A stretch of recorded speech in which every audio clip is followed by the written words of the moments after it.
The top 10 ATV racers in the nation lined up for battle at the opening round of the 2020 GNCC season. Through a long, hard-fought race, the champ Walker Fowler came out on top. This is nothing unusual, making the rest of the pack hungrier and hungrier to knock the champ off the top spot.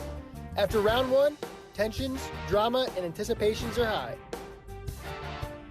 We come to Palatka, Florida this Saturday to kick off the bike week in historic fashion, and we're bringing it all to you live this afternoon. You're watching the Moose Racing Wild Boar GNCC, live on RacerTV.com. Are you ready to go GNCC Racing?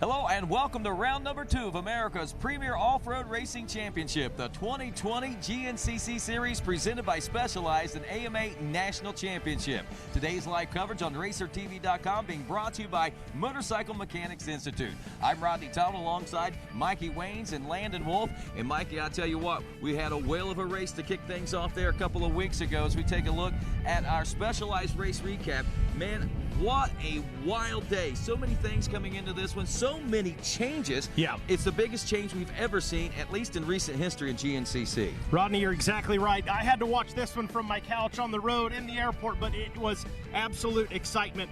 Walker Fowler doing his Walker Fowler thing, but the rest of the pack is wide open. We saw some great racing out of Bryson Neal and the rest of the pack. Not the finish Bryson wanted, but still a solid start to the season. Yeah, tough break for him. He actually probably posted up some of the fastest laps of the day, broke a brand new chain out there, and that gives you a good idea of what the conditions were like. They were perfect, but they were GNCC trails, so they had their obstacles out there. There's no doubt about that. Another rider to point out was last year's last race winner, Hunter Hart, got off to a splendid start. Started out shadowing Walker Fowler in the first lap or so, in the first few miles, and finished off a very strong 5th place position finish. I know he was hoping for more, and he's going to be gunning for more this week, so it's going to be interesting to watch that young man. It was interesting to talk to Hunter before the race. He said, this one's going to come down to the last 2 turns. I said, Hunter, is it going to be you and Walker? He wouldn't elaborate on that one, but I think we're in for a good one out of the XC1. I tell you, also another one to keep an eye on, Chris Borich on the new Phoenix Honda racing ride. That's a big change for him, switching from the Suzukis over to the Hondas. The last time we saw him make the switch to the Yamaha wasn't such a good deal, but the good thing about this is he is familiar with the Honda. This is nothing new for him, so Chris Borich ought to be able to take this one to some new heights and some new levels. I think you're exactly right. And, of course, the XC2 this season, Drew Landers picking up off a great season last year and taking a win there in round number 1 at Big Buck. Yeah, he had his hands full. A lot of young competition coming up through that one. I know last year he had his hands full trying to gun for the championship, coming up just a little bit short, but this year I think he is going to be the one to beat in this class, and all eyes are on that number 14. You're absolutely correct, and who is going to chase him down? Austin Abney and Jordan Poplowski having an incredible round number 1. They're back for round 2. I can't wait, Rodney. I'm ready, man. Well, I tell you what, I'm ready to go just as much as you are, but before we can get out there, man, let's stop down and see what this track is like. Let's check in with Junior Trail boss Jared Bolton. Thanks, guys. Welcome back to sunny, beautiful Florida. It's always a good time when GNCC comes to the Sunshine State. This course here is really unique. When you come out of the finish line, you're heading out through some open stuff. It's going to wind you back around. You're going to pop out at the FMF PowerPoint, out at the 3-mile mark. First time the Racer TV camera is going to pick things up. Good fast section out there. The quads are going to run out, running a little inner loop there. They're coming right back to the 6-mile mark. The motorcycles, they're going to run a totally different loop. They're coming backwards through the PowerPoint over to the 6-mile mark. Really cool stuff for those guys. From there, they got a mix of fast trail, a couple of tighter sections. You're going to see them again at the 7-mile mark. Another really cool shot there. They're going to wind through some big pine trees a few times, head back out, and they've got another mix of tight trails and some faster stuff before they pop out right at the 9-mile mark into a super fast, big field section. It's going to run them through some fast trail all the way over to the 11-mile mark where you're going to see them at Pro Pits. They're going to run down and out the Pro Pits, back around into that big field section again at the 12-mile mark, and then it's a mile open trail all the way back to the finish line. Thanks, Jared. And Mikey, I tell you, another splendid racetrack out there. Talk about the flow. Got a chance to ride it on Friday. Loving what these guys are going to be facing out there this week. No doubt about it. You're exactly right, Rodney. And these guys train all winter long down here in Florida. It's time to see if that training paid off here in the Florida sands. Well, we got the start coming up here in just a few moments. Stick around. GNCC Live continues after this.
Fowler rolling to the line second today. After that first round of racing, he hails from Edinburgh, Pennsylvania on the Action Off-Road GBC Moto was-backed machine, Cole Richardson. Rolling to the line today, third in points. He rides aboard the number 5. He's doing the epic stuff once again from Casca, Pennsylvania on a Maxxis Elka Moose Racing back machine, the Sneaky Snake, Jared McClure.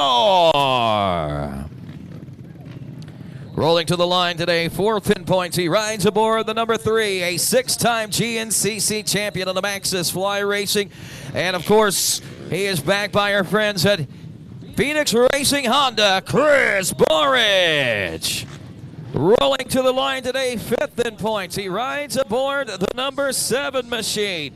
He won last year's Ironman GNCC from Newfield, New York. Maxxis, Ithaca Recreation Sports, and Fly Racing backed Hunter Hart. He's sixth in points aboard the number 712, the rookie for 2020 on the Yamaha, backed by Pierce Performance.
As our riders make their way down onto the starting line now, and of course, the final few moments before the waving of this green flag here in sunny Florida. And the anticipation begins to build here at round number 2. A lot of butterflies still out there as riders are still trying to position themselves early in this 2020 season. We know it's a season of change and possibly a new era on the horizon, but the Walker Fowler era here in the ATV side of things so far does not look to be unshakable or unshaken at this time. There are a lot of hungry individuals back there, though, as we talked with Cole Richardson just moments ago. He's hungry. He's chomping at the bits. But what about Hunter Hart? We saw him riding strong after that win at Ironman. He opened up the season in Big Buck, right behind Walker Fowler there on the first lap or so, and of course dropping off to a 5th place when it was all said and done. And how about the young rookie of John Glada Jr.? He doesn't know he's not supposed to win yet. All he knows is how to win when he steps up in each and every class. He took a 6th place position finish at round number 1, and you know he's going to be gunning for more here today. As the winds are blowing, the sun is shining, and Ricky Towery lets these riders know we have 1 minute before the start of the Moose Racing Wild Boar GNCC. And now the tensions are starting to build here in the minds and hearts of these riders. The last few moments, the last few checks, and the last few rituals being performed right now. As this blue flag gets set to wave, we'll be less than 30 seconds away from going GNCC racing here in Florida. And there it is. Shut them down, guys. Shut them down. Shut them down. Shut them down. It's about time to go. And I got to ask you, Florida race fans, as you come out in full force here today to kick off Bike Week 2020, are you ready to go GNCC racing? Yes, you sound ready, but I think we're even more ready than that, so I'm going to ask you one more time. Are you ready to go Wild Boar GNCC racing?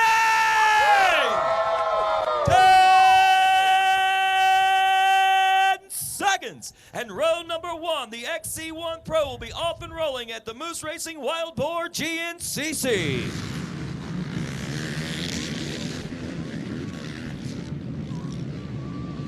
Oh, Devin Feehan out front in this one on the 406. It's Chris Forge in the number 2 spot, and Walker Fowler opening up in a number 3 spot. Look at this Forge now, right on the heels of the young junior here on that 406. XC2 Pro-Am coming up next. He's last race winner of the 14, Drew Landers. Also Jordan Pawlowski, Tanner Walker, Kenny Schick, Brandon Owens, Nick Royalty, Levi Cohen, Noah Mickelson, Cameron Bruce, Wyatt Wilkin, Dylan Walraven, Austin Abney, Ronnie Rush, Brandon Frazier, and Pierre Dunant in 10 seconds.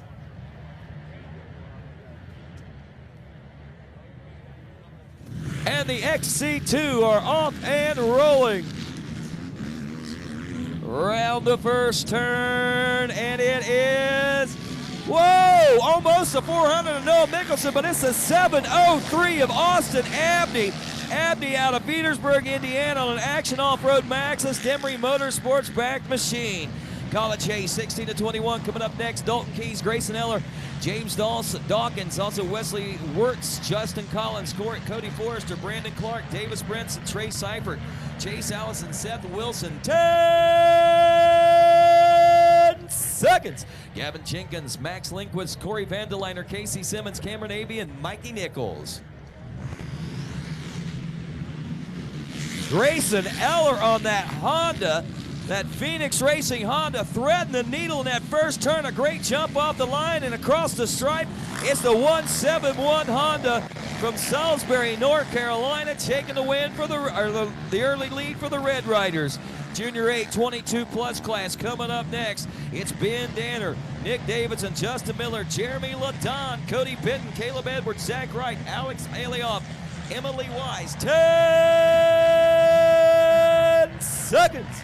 Justin Ice and Russ White, also Brody Livingood and Brent Hickey. That's Russ Wright, not Russ White. We'll see how right he makes it through the first. Oh, somebody didn't get too right through the first turn. That is the 541 of Justin Eisen from Metanora, Indiana, grabbing the early lead in the Holeshot in this class as he'll lead them in. A couple of riders down in that first turn as they get it all sorted out back on their machines. We'll go down to the Vet A 30+ class. Big Papa P, Jeff Pickens, also Brad Whitehead, Dirk DeCesar, Chris Conklin, Great Parker, A.J. Koontz, Jansen Chelston, Zach Phillips, and Mike Lancaster. All points and ready to strike next in this Vet A 30+ class. Less than 30 to go for these riders as they have been signaled that. And now to come out next for them, 10 seconds.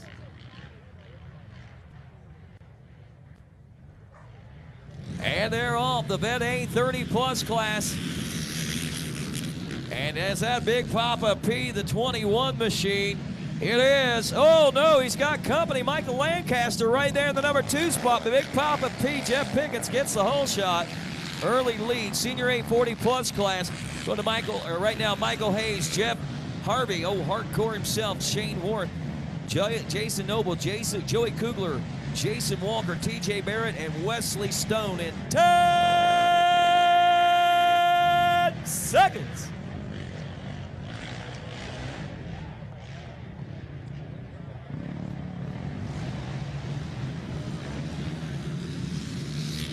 Mercy. It's a dogfight through that first turn.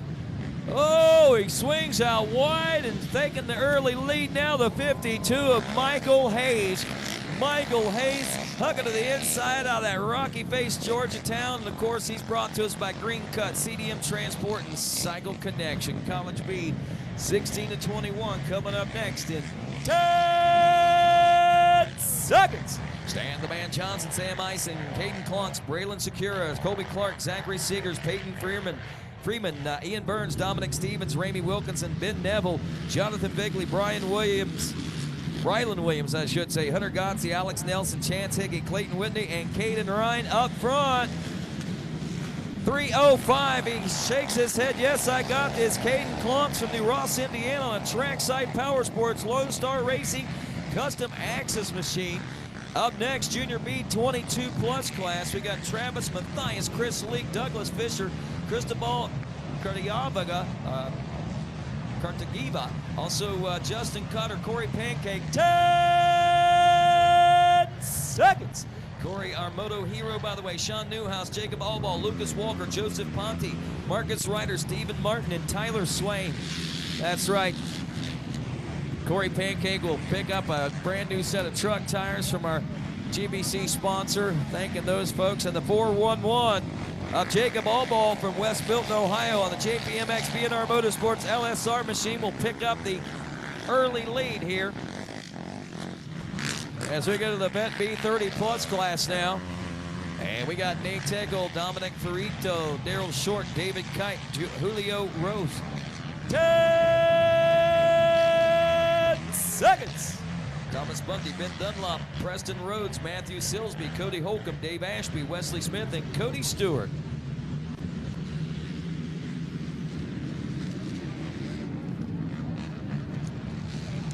Around the first turn, getting this sorted out. Look at this. The 489 of Cody Holcomb out of Richwood, West Virginia, CLH Logging, Mid-State Automotive, FLH Trucking, taking the early lead in this one. And we go to our Senior B 40+ class. I believe this is our final class to take off here today, and they're ready to roll in 10 seconds. Greg Phillips, Scott Wilhelm, Dominic Benici, Daniel Dakota, Angel Barrios, also Stephen Barber, Clifton Williams, Nick Lembruno, Robert Bennett, Robert Stevens, and Scott Yadis. And who's going to grab the early lead in this one? Rounding that first turn, the 416 of Stephen Barber from West Camp, New York. He's brought to us by the 74 Shop, Blommel Motorsports, and Recluse Clutches on board that Honda. Well, there you have it, folks. Over 130 riders now traversing the trails and the sands of Florida as they all embark upon one thing, striking early in this championship at round number 2 to establish dominance in the National Championship Series. Who's going to be able to establish the most dominance today? Can Walker Fowler make it 4 in a row? Will the hunger of the young Feehan, who got the hole shot, be able to keep it up front? And what about Chris Borch? Will we see win number 76 today? Stick around to find out. GNCC Live continues after this.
The action is just heating up, and we're just getting started.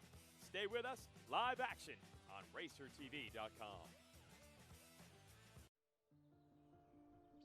It's a big world out there. How do you choose to see it? When you crave the long canyons, rocky trails, rutted tracks, and lonely highways, they become a part of you. Podiums and personal records, we choose it all. Because life is about moving and feeling. It's about being connected to the adventure. Some just never pull the trigger. They keep waiting, wondering what it means to wander. It's a big world out there. You just need to ride where you belong.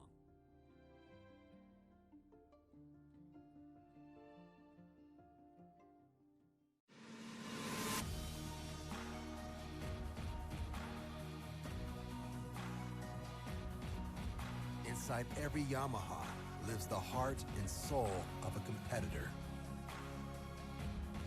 The DNA of a champion. When you ride with us, it revs your heart and becomes a part of you too.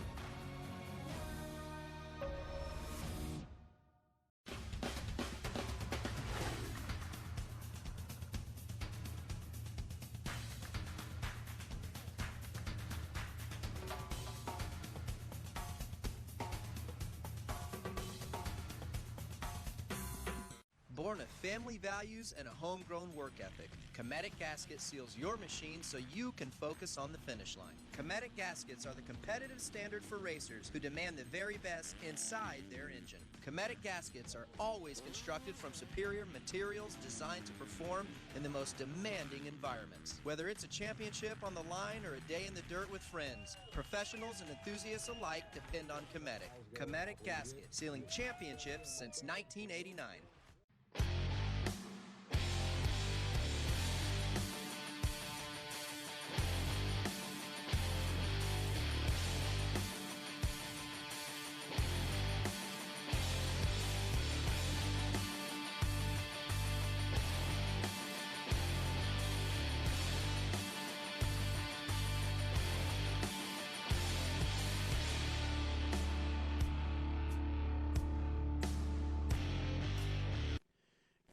Welcome back to GNCC Live. I'm Mikey Waynes. You have already heard from my colleague Rodney Tomlin down on the starting line with those iconic 10-second calls, and we'll be joined in the booth in just a moment by the winner of the Pro class today. Landon Wolf will join us in studio to call this race here today. The Moose Racing Wild Boar in Palatka, Florida.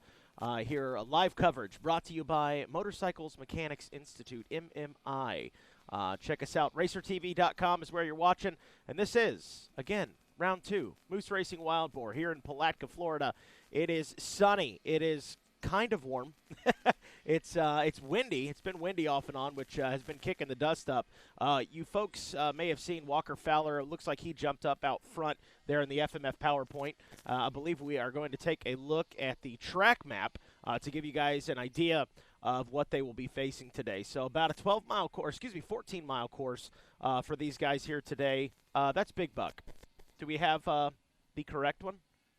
Palatka? Let's try that again. We might come back to that in just a second. I may have it in front of me. Might be able to rattle it off.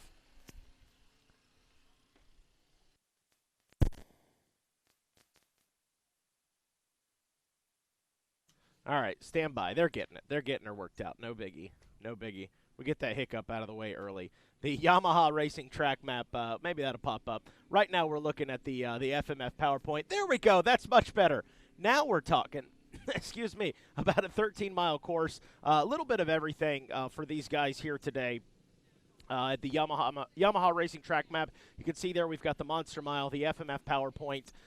That's kind of the terrain these guys are tackling. Certainly, without a doubt, a different kind of race, different terrain than what we're used to racing throughout the season, what with the sand and everything. However, most of these guys train here all winter long. So for the pro race you guys are watching this afternoon, they're ready for it.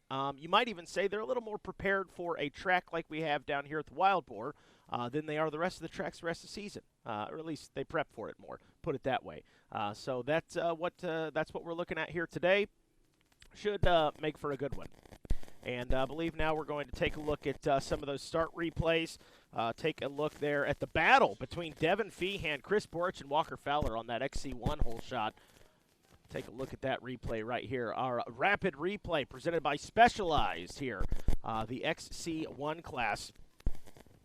So off and rolling, little bumping right in the beginning, getting a little squirrely, and getting things worked out. And it was Devin Feehan out in front. Chris Borich was behind him in the number 2 spot, and then Walker Fowler bringing it up in the number 3 spot there for the XC1 Holeshot. And then as they head into the woods, taking a look at the XC2. Starting strong here with the rapid replay presented by Specialized. Getting them shut down and ready to roll. Ricky Towery. And I've said it before, Ricky Towery, I got to say, and I'm from Indiana, right? So Indy 500, we see a lot of flags waving, the checkered flag, the Indy 500, seen a lot of them. Our very own Ricky Towery, I got to say, does the best. Hands down, the best flag waver in the industry. It's like an art, this guy. Got her down to a science. And it was Austin Abney getting the whole shot in this one pretty clean right there. So the 703 machine of Austin Abney with a podium finish in round number 1. Excuse me. Podium finish at round number 1 at Big Buck. Looking to maybe get center of the box here to start things out at the Wild Boar GNCC. So there we take a look, mile marker 7, I believe, the Monster Energy Monster Mile. And like I said, if you guys were paying attention during commercial, we kind of did the little piece of the race, box in box, whatever you want to call it, picture in picture.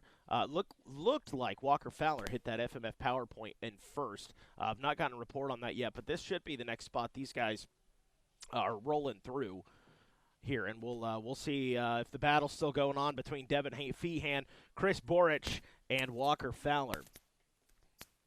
Maybe. If not, look at those beautiful monster cans. It's a beautiful sunny day. So we can see the sand. It's going to be fun. I got to remove the shades. I can't see. I'm glaring.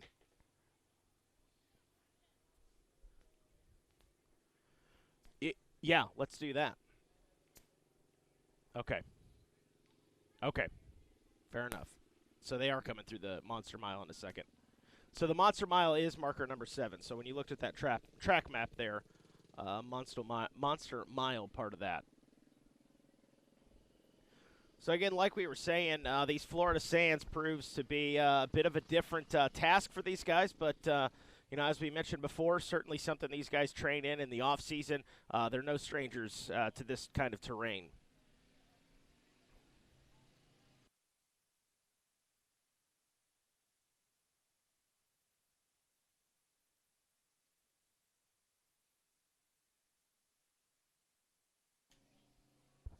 So, again, you guys watch a GNCC live here on RacerTV.com, and we are looking at mile marker number 7 here, the Monster Mile.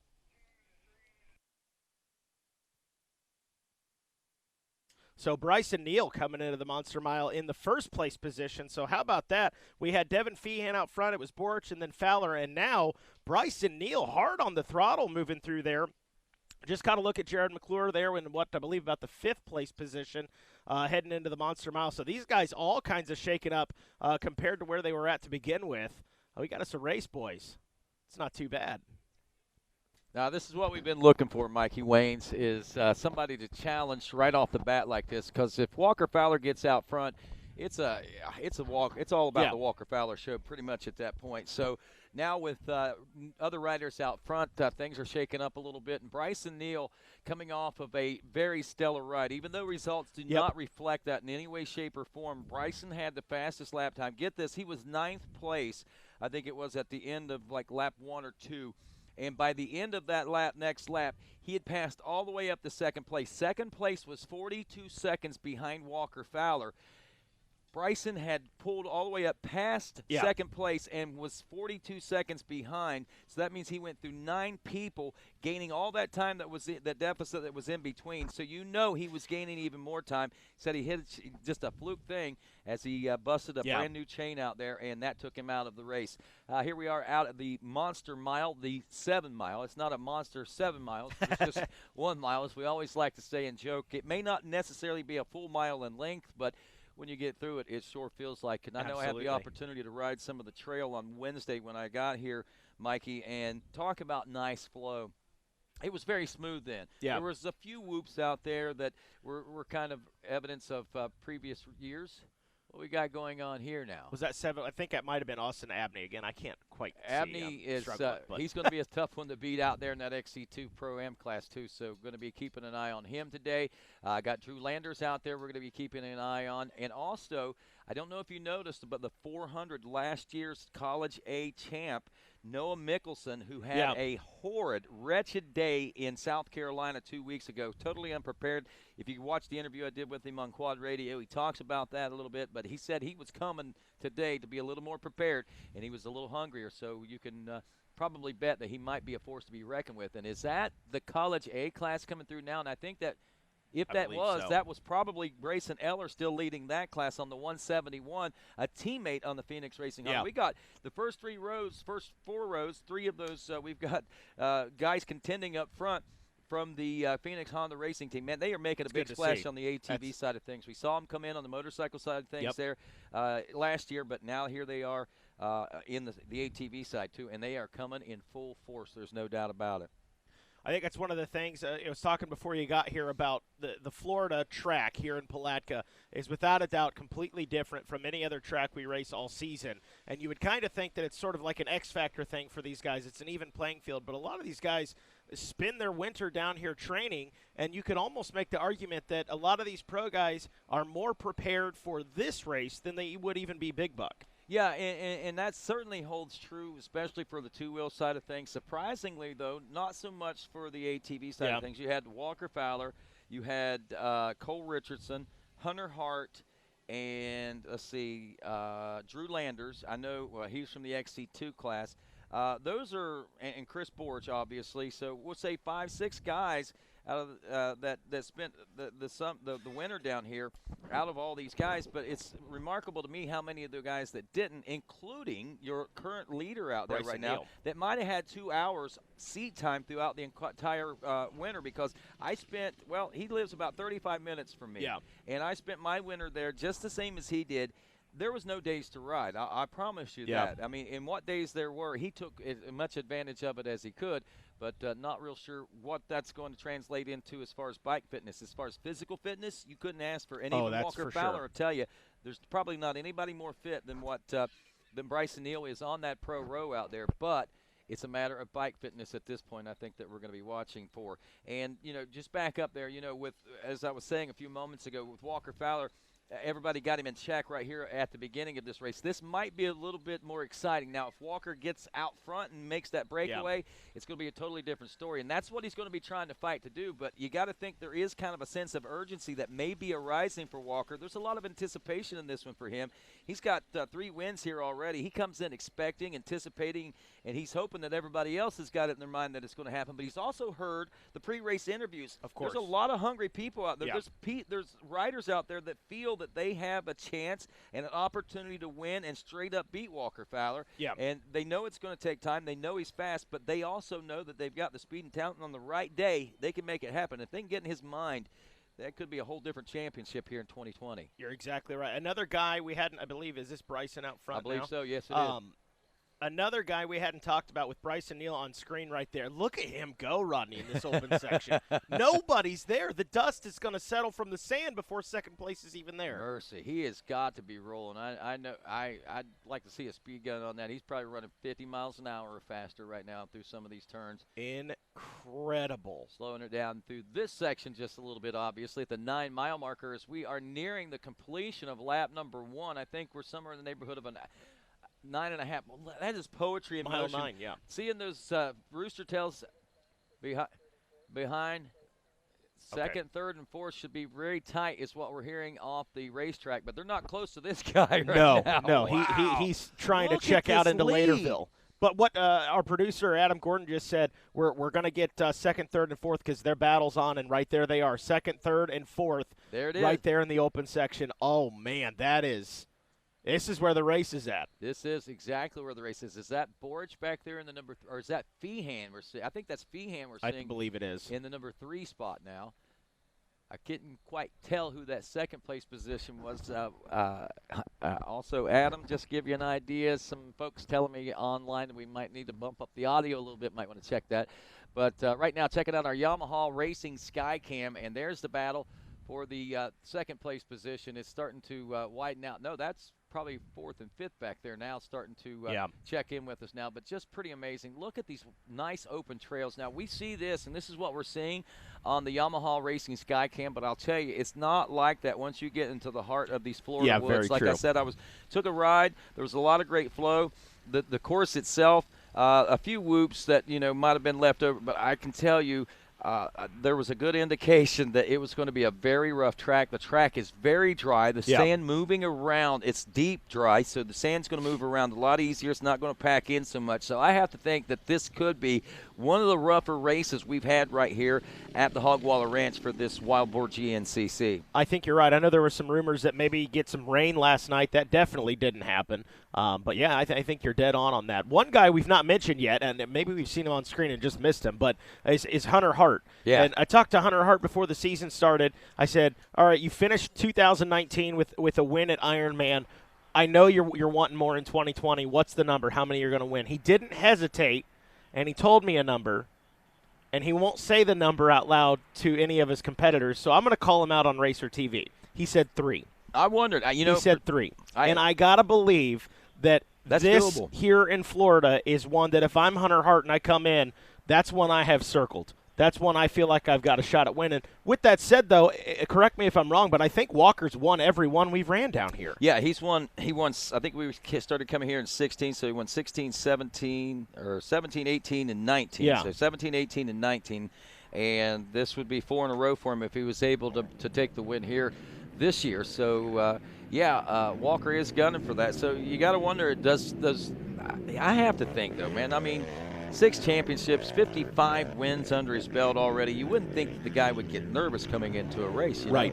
I don't know. I mean, the level of competition is definitely going up. You guys heard on Racer TV, Cole Richardson talking the confidence he has of, I'm not looking for podiums anymore. I'm looking for wins. We're not settling for podiums. That was last year's goal. This year is center of the box. He's not had it yet in just one round of racing.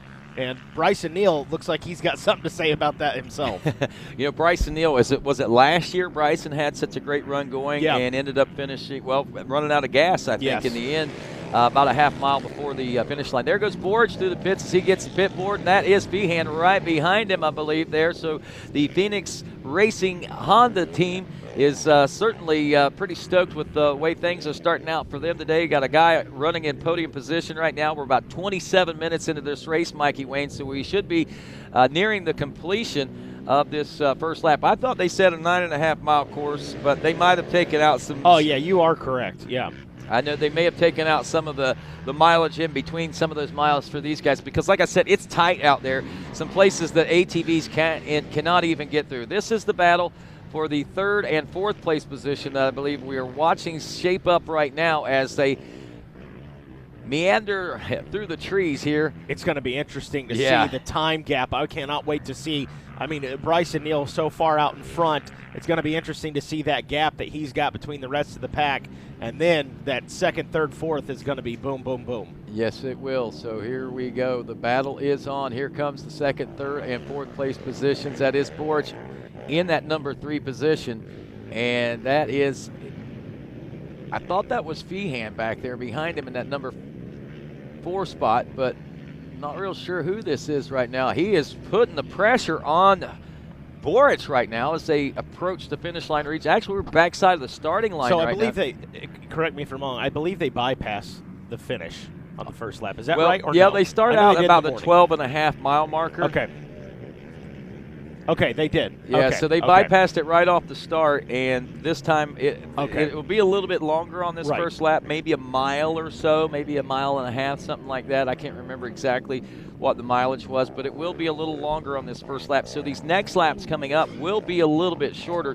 We're approaching the 29-minute mark right now for the first lap of racing. So with that, they're at the 12-mile marker on the race course. Again, a 9.5-mile course for the ATV riders. And if you look out here, there are sections for 2 p.m. ATV and 10 a.m. bikes only that are out there. There are sections that are for 10 a.m. and 1 p.m. bikes only. So, I mean, the crew did a really good job. They got 1 p.m. bikes only section as well.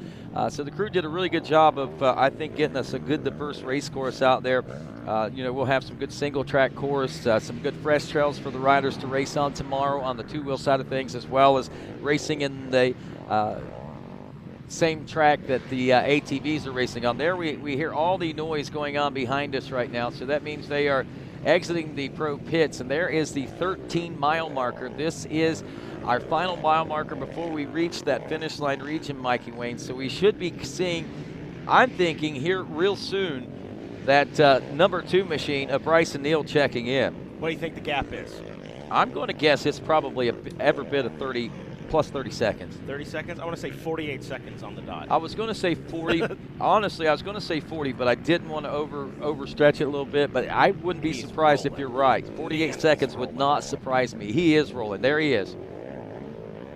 There is the number 2 now of Bryson Neal checking in as he looks over his shoulder there. He's all by himself at the finish line. A lap time this time around of 30 minutes and 17 seconds for the young rider from Bidwell, Ohio, as he makes his way into the 1,000-acre woods and back into this 9.5-mile race course to see what kind of damage he can do here on the second lap to try to stretch things out. As we welcome to the booth now Mr. Landon Wolf, fresh off another win in the 4x4 Pro Class earlier today, and fresh out to check out things going on right here. There is the number 5. That's Cole Richardson up to the number 2 spot, and that makes Jared perfect McClure. sense. Oh, that's right. He was 5 last year. Was 5 last year, yes. Yeah. So Jared McClure, Sneaky Snake, in that number 2 spot. He must have gotten off to a great start in that one as well. Thank you, Landon Wolf, for pointing that out. Cole Richardson was right behind him, though. Yep. That's the guy I was looking at 7 seconds later. Rodney, you were about dead on, man. 29.5 seconds difference between Jared McClure and Bryson Neal. Wow, so right at that 30-second mark. So that was Cole Richardson in 3rd. Chris Borich has now dropped to 4th. So that battle was not with Devin Feehan. That was Richardson. So now that we see the machine, we'll be able to point that out a little bit better for you as the race wears on here now. Hunter Hart, 5th place And there it is. You said Devin Feehan in 6th place. Did you say Walker Fowler checked in? Walker Fowler back in 6th. 6th place position for the defending champion out of Rogers, Ohio. You have to wonder what's going on. I'm sure mistakes, getting off the line. Yeah, there's a lot of things going on. A lot of hunger. I'm sure he's probably just waiting for things to settle down at this particular point also. Wesley Wolf is in 7th. Adam McGill 8th. John Glotta Jr., the freshman, the rookie, in 9th place. And Devin Feehan, back in 10th place now, so he's got some struggle. We've been preaching the gospel on him, and he's back in 11th. Well, he was 10th, earlier. He just lost that in the last little bit. One of the big things, Rodney, I think, to see out of Bryson Neal, we saw it last 2 weekends ago at Big Buck. A great start for him. Can he do it the whole race? It's a matter, I'll tell you, at this particular point, it's a matter of whether or not the machinery is going to be able to hold up, to be honest with you. I think that Bryson right now, he comes out so eager, so hungry, and so strong that he's got to maybe lay back a little bit. And now that he's up front, got that 30-second gap, he might be able to just rein it back a little bit and go easier on the machine and actually take this one home to the win. The big break for him right now is the fact that Walker Fowler is so far back in 6th place. Will he stay back there? We got another lap of racing to figure it out, and actually another hour and a half of racing to get it all sorted out. So don't go anywhere, folks. Walker Fowler's back in 6th. Bryson Neal leading this one. So stick around. We'll be back with more on Racer TV right after this.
Inside every Yamaha lives the heart and soul of a competitor. The DNA of a champion. When you ride with us, it revs your heart and becomes a part of you too.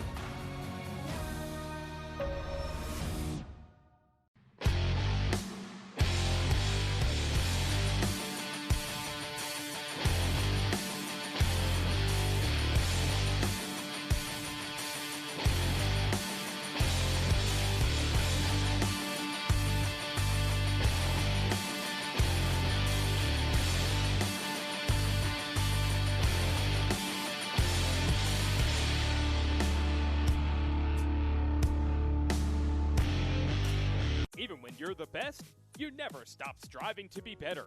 The all-new from the ground-up 2019 Yamaha YZ250F is available at LoJack Cycle Sales, alongside the all-new YZ65 and YZ85, and refined YZ450F. So stop by LoJack Cycle Sales today in Tarentum, Pennsylvania, and visit our online inventory at www.lojacks.com. Yamaha YZs. It's why we ride. And welcome back to GNCC Live. And welcome back to GNCC Live here on RacerTV.com. Rodney Tomlin along with Landon Wolf and Mikey Waynes now headed out into the pits. And as we wait on our leaders out here at the FMF PowerPoint, Landon, I know congratulations again on win number 2 in the 4x4 Pro class. Got a good chance to look at the track today, but something else you got a good chance to look at was the start, a little ways off the start. We were looking at it from the starting line, so we didn't get to see a lot of things that happened. There was a lot that took place in that first mile of racetrack. Yeah, it sure did. I was at probably about the half-mile marker, maybe a little bit more than that, but I heard Feehan got the Holeshot. Yep. Was leading. He got over here into a little ditch crossing where you got to get out onto the road. I believe Feehan ended up rolling it over, dropped way back to the back of the pack, and so he was in the back of the pack. Borch then moved to the front with Walker Fowler right behind. Got right down here in the pine section, and I was standing right there. We know Borch, he's not a huge leader on the first lap. Kind of likes to pace off of everybody else. Pulled over, told Walker to get moving, go on by, and Walker slowed down and said, nope, not today, Chris. You keep moving, you're leading. So going into the woods at the 2-mile marker out there, Chris was in the lead, Walker was in second. So I'm pretty anxious to hear what actually happened to Walker later on. But I tell you, someone is on a mission. Well, I'll tell you now. what happened was that Bryson Neal took full advantage of the situation, whatever it was, and he has gone into checkout mode now. He said, you want somebody to lead, I'll take it. And I'm watching him out here. I mean, you see him on screen, but I'm watching him out here. Bryson Neal is flying. He is on a mission, and there's a lot of good battles. Walker Fowler's a good bit back. Jared McClure, Chris Borch, Cole Richardson, Hunter Hart, Wesley Wolf, Walker Fowler. They are all on it, and we are in for some good racing today. No doubt about that. As we check into our XC2 Pro-Am class now, just to give you an idea, XC2 is up to a 14th overall position. So those guys are running 14th overall. So the XC1 guys have got a good, steady pace going today, and it's Brandon Frazier from Avon Park, Florida. Brandon Frazier, well, I guess you could say basically a local guy down here, grabbing the early lead in this one. Had a 9-second lead over first race winner Drew Landers when they came through the finish line barrels there just a little bit ago. 14, then followed by the 246 of Brandon Owens out of Walker, West Virginia. We talked a lot about this Pirate MX-backed rider, and, of course, Brandon Owens having a stellar performance in South Carolina a couple weeks ago, and mechanical issues of some sorts about the midway point kind of took him out of the running. So I'm saying today, keep an eye on 246. You might be quite surprised as to what to see there. Austin Abney, who I believe was a major contender, and I believe we thought was leading this one early on, but it's actually Frazier out there in the number 1 spot. But Abney is back in the number 4 spot. Jordan Poplatsky, who finished on the podium last time, he's in 5th. Noah Mickelson, who opened up in 2nd, had a horrible race in round number 1, is up to the number 6 spot. Actually drops to the number 6 spot after opening up in 2nd place position. Dylan Walraven in 7th. Ronnie Rush, Rocket Ronnie, Little Ronnie as I like to call him, in 8th.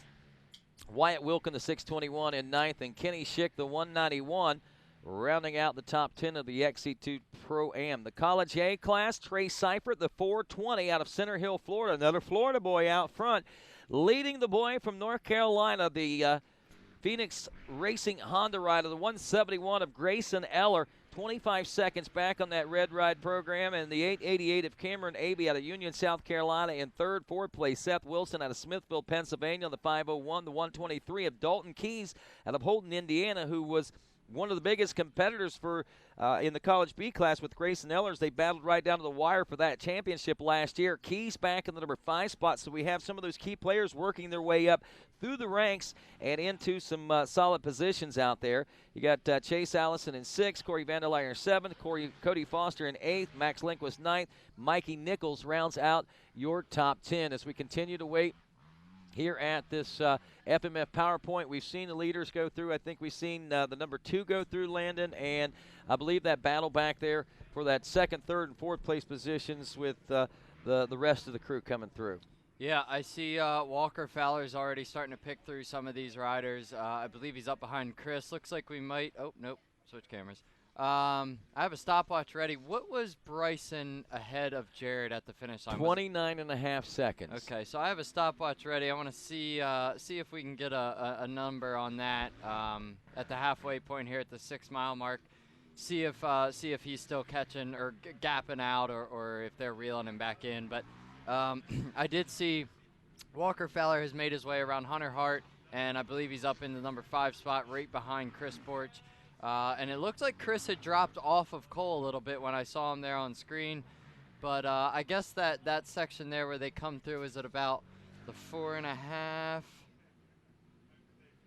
Oh, actually, earlier than that, about 3.5. And then we're going to see him again here at the 6. So it's going to be a little bit till we see him again.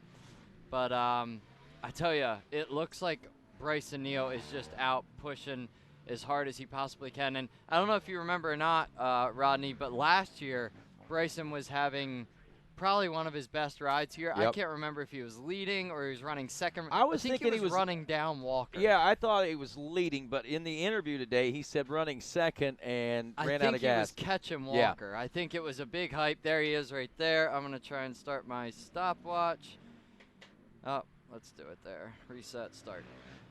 Yeah, I believe, look at that. He is just plowing through the sand. Wow. I believe he might have been running down Walker. Everybody was all jazzed up. Bryson Neal's catching Walker, blah, blah, blah, blah, blah. Last lap, ran out of fuel. Yeah. So there was some big high. I remember that, and I remember the heartache and the heartbreak that came along with that too for Bryson. Yeah, that was a big hit that he took there. Kind of took the wind out of his sails. I don't think only for that round. I think the next few rounds it actually kind of played head games with him for a while because they did a lot of calculations and they were second guessing themselves a lot on their fuel stops and stuff like that. So I think they kind of did themselves. I mean, the running out of fuel really set them in a tailspin for a few rounds. Second place. There's so we got Jared.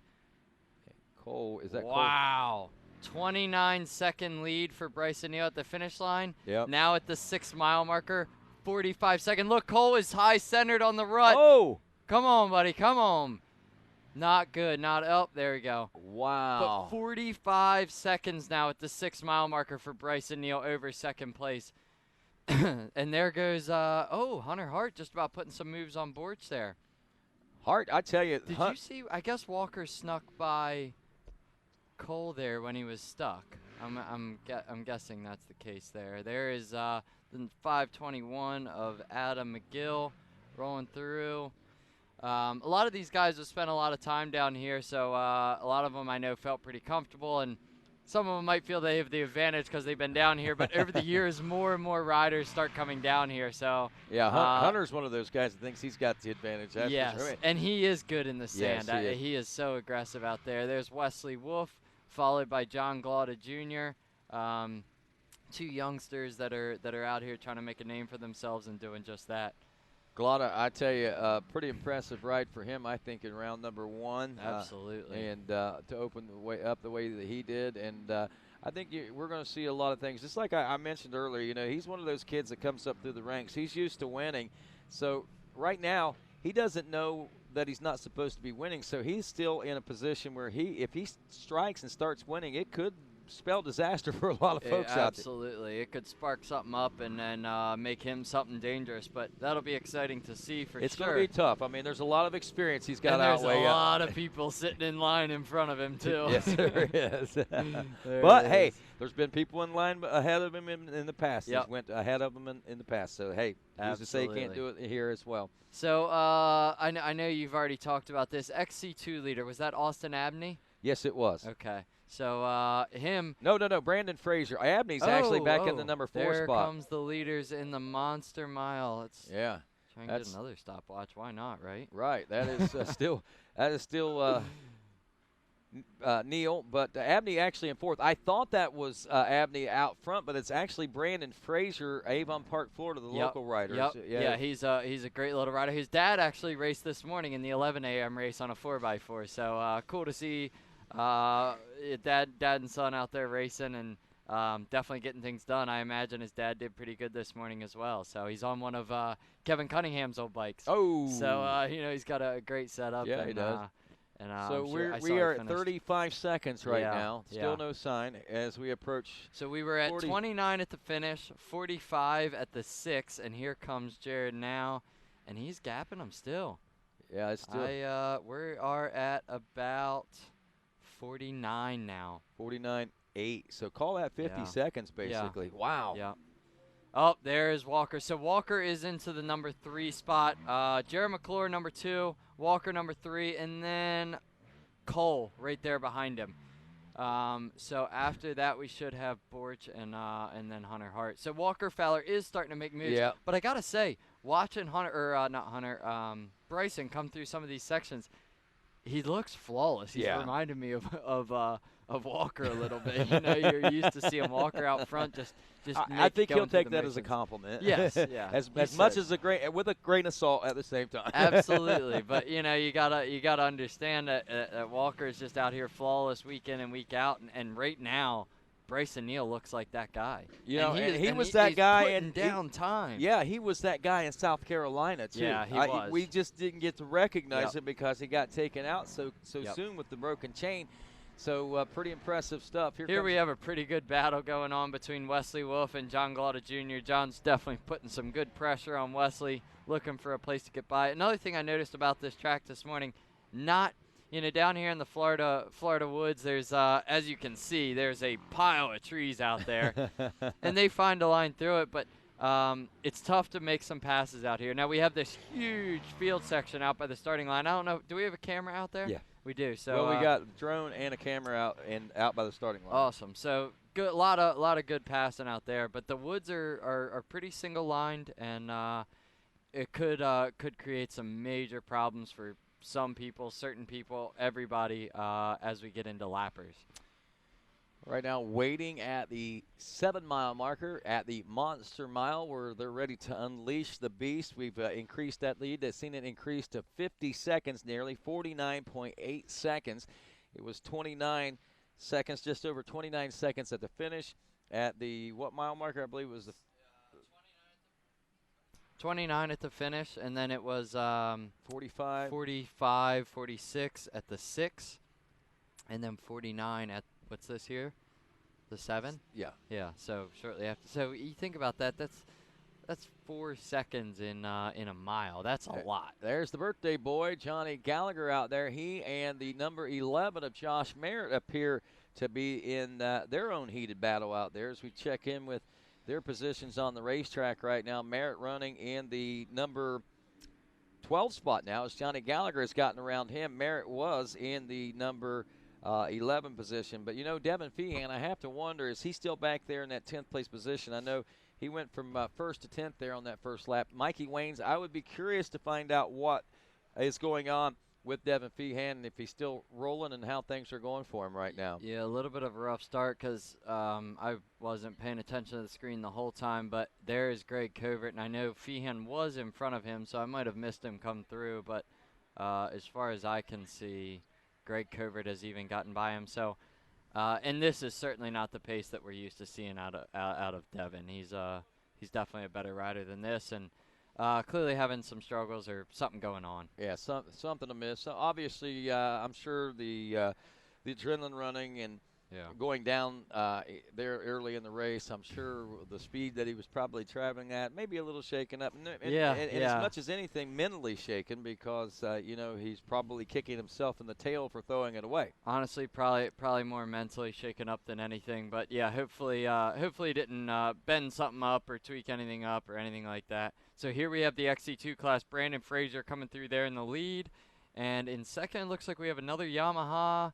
Drew, that's got to be Drew Landers. Yep. So round one's winner, Drew Landers, hot on Brandon Frazier's tail. Landers, was 10 seconds or just over 9 seconds, working on 10 seconds behind Frazier when they came to the finish line. So it looks like that Landers has either gained on Frazier or Frazier has lost a little bit of time. But regardless, what we're seeing is a heated battle start to shape up for the points in the XC2 Pro-Am class. Brandon Owens third, Austin Abney fourth, and Jordan Poplawski is where they came through the finish line through our top 5. Let's get the timer again.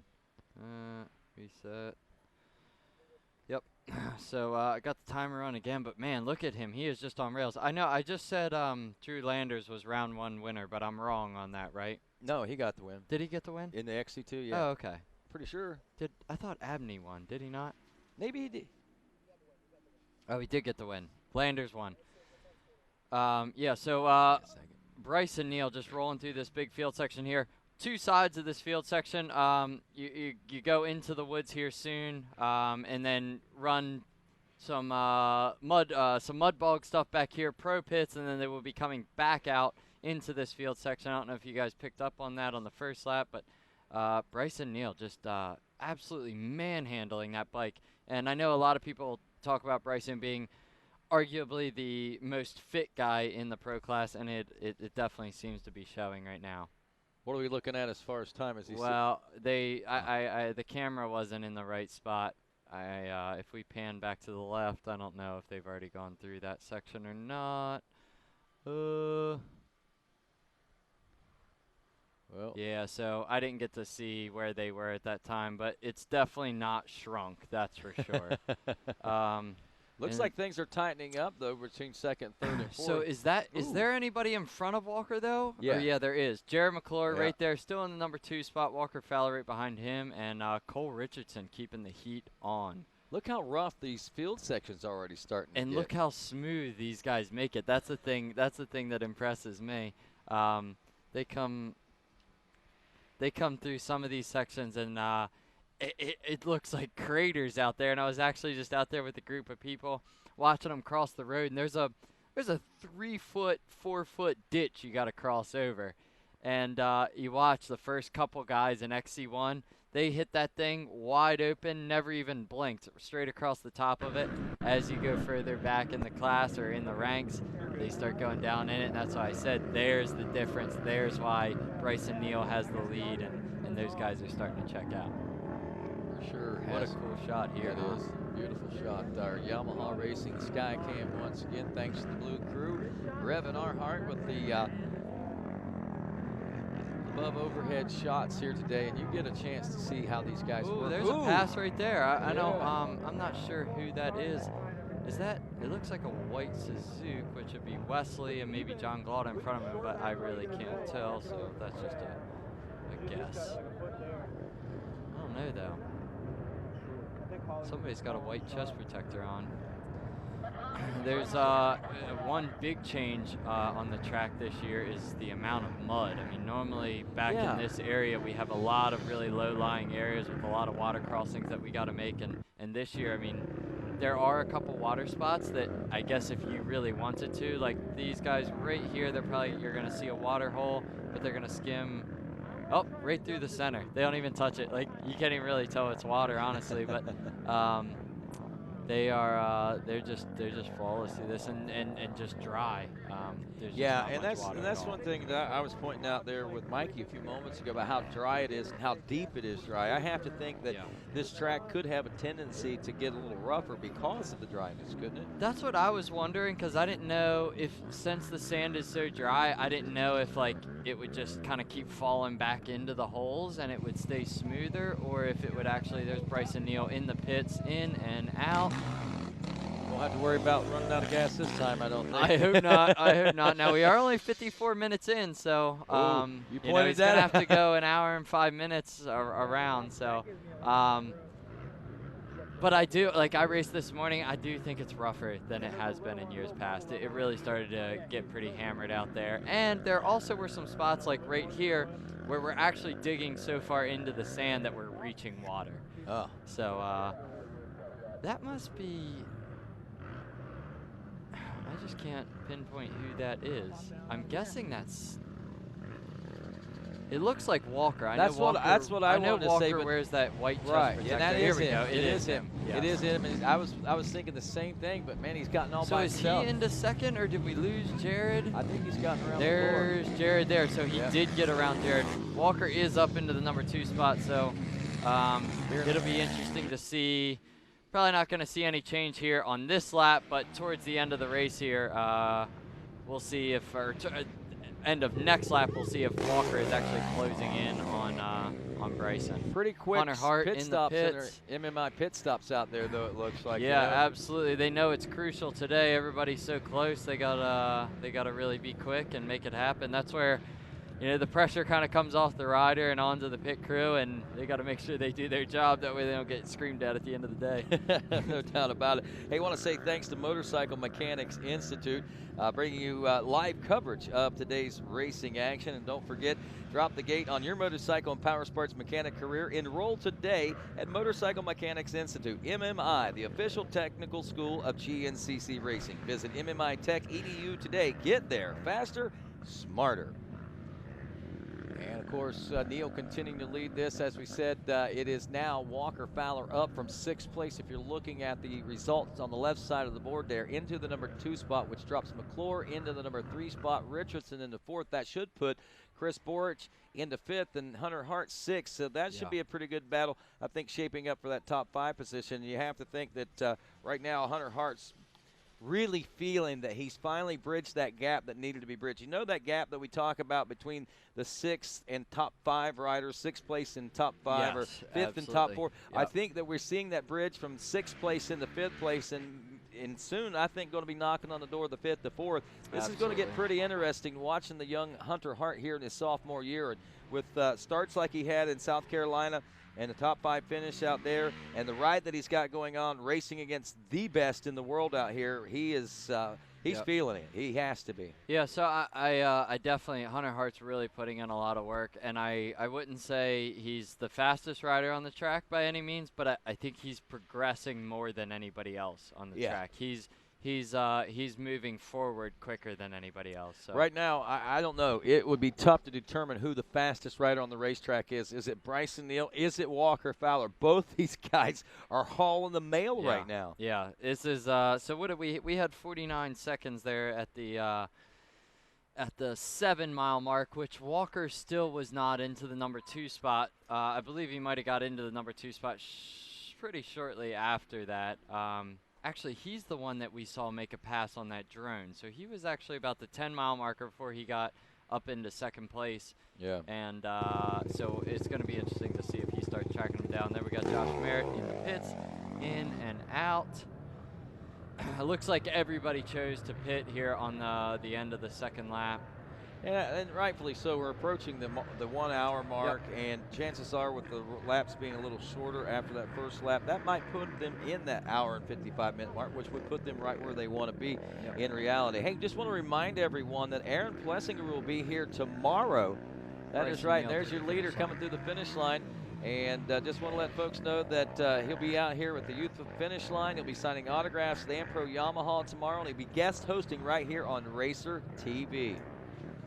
So 2 laps in for Bryson Neal, lap 2, a 28:08. So we did drop about 2 minutes or 2.5 minutes or so is what we kind of anticipated and expected. So 2 lap card is out though. So 2 laps. I mean, if anybody's going to want to catch Bryson Neal right now, they're going to need to put the hammer down. Because how long? What was the lap time on that? 28:08. Yeah. So they got short of an hour to make things happen, and we'll see. Looks like here we got Walker Fowler coming through. Different line choice than the leader.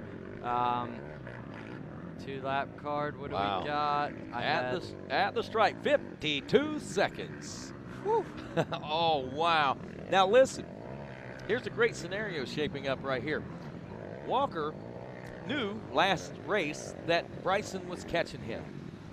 And he said, I have to figure out what part of the race I'm losing my time and where I'm losing to these guys at, and then that way I can readjust. I wonder if he figured out what maybe Bryson was doing.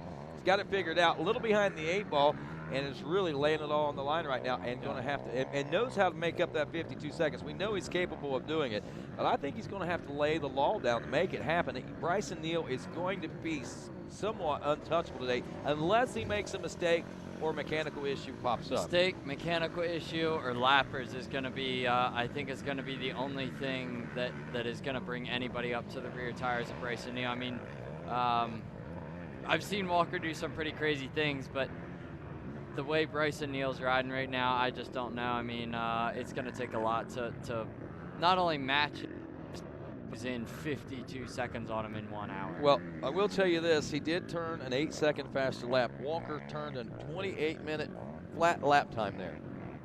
Bryson Neal at 28.08. Really? The next fastest lap is a 28.25 turned by 5th place rider Hunter Hart. So that gives you an idea. 28.27 by Cole So Hunter Richardson. Hart actually turned a faster lap time than Bryson Neal as well. No. He turned about just a little bit slower. He's actually turning a faster lap time than Cole Richardson, 3rd place right now. Yeah. So Jared McClure, a 28.47. So Hunter's actually closing on McClure right now and closing on Cole Richardson. Yeah. There's a possibility we may see this young sophomore in a podium position by race's end if he continues to chip away at it right now. You got Neal out front, Walker Fowler in 2nd, Cole Richardson in 3rd, McClure in 4th, Hunter Hart 5th. 6th place is Chris Borges. He's checked in now. You got Adam McGill in 7th, Wesley Wolf in 8th, John Glotta, the rookie, in 9th, and Devin Feehan, according to this, still rounding out your top 10, still rolling so right now. check in on the 2nd lap. Yes. And seems to be rolling a good, consistent lap time out there right now as he turned a 29.44. Well, I'll tell you what, folks, we still got a lot to go here. Can Walker Fowler catch Bryson Neal? Stick around to find out. GNCC Live continues after this.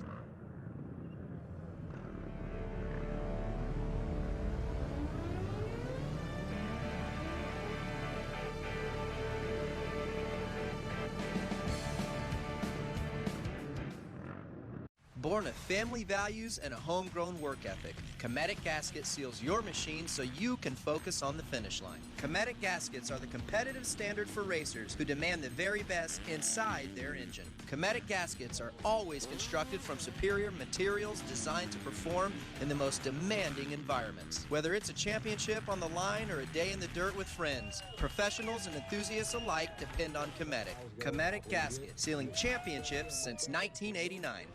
We are American motorcyclists.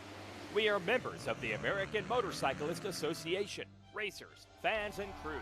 We come together for this sport we love, to race together, to grow together. We start young, and not so young.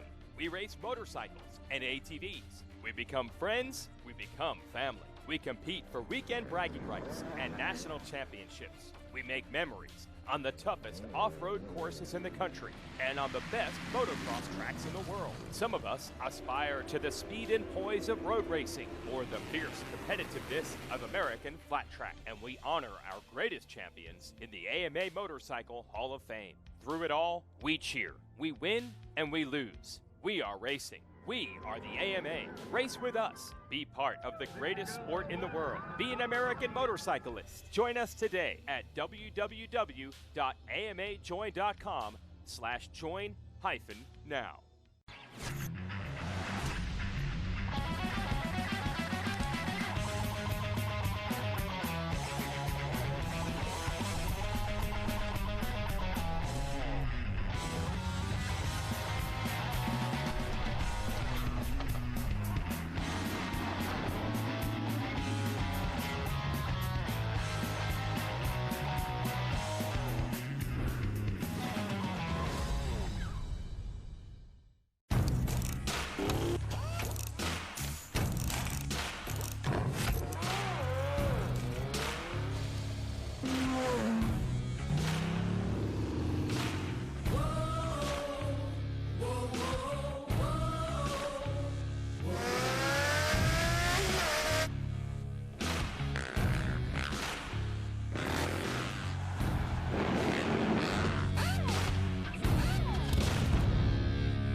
Even when you're the best, you never stop striving to be better. The all-new from the ground up 2019 Yamaha YZ250F is available at LoJack Cycle Sales, alongside the all-new YZ65 and YZ85, and refined YZ450F. So stop by LoJack Cycle Sales today in Tarentum, Pennsylvania, and visit our online inventory at www.lojacks.com. Yamaha YZs. It's why we ride. Welcome back to GNCC Live. Rodney Tomlin along with Landon Wolf and Mikey Waynes out in the MMI pits. Going to give us some updates coming up here in just a few moments. It is Bryson Neal leading Walker Fowler by 52 seconds as we wrapped up lap number 2 just a few moments ago. And our leaders coming in at the FMF PowerPoint. Bryson Neal, we'll see whether or not he's able to keep and maintain that lead. He had an 8-second deficit between himself, or a difference in lap times. Walker Fowler was 8 seconds faster there on lap number 2, but still a 52-second gap over the rest of the field. Walker had some major ground to make up. Now he's got even more major ground to make up as he worked from 9th place, I think it was, on that first lap. 7th. Way back there, at least 7th, yeah. Way back, and he's all the way up to 2nd place now. And as we said at last check, 52 seconds behind your leader, Bryson Neal, with now what I would consider probably somewhere in the neighborhood of about a lap and a half. He is yanking him in. Wow, 30 seconds now. So that's a 22-second gain. Whew. Mercy. So let's try and catch him again at the 6 there, but Walker Fowler has knocked it down to 30 seconds. So, and that's at the 3-mile marker. Hey, pick my mouth. Oh, yeah. Would you? Wow. So that's at the 3-mile marker. 22 seconds and 3 miles. So we're gonna catch him again here at the 6 in a little bit, but.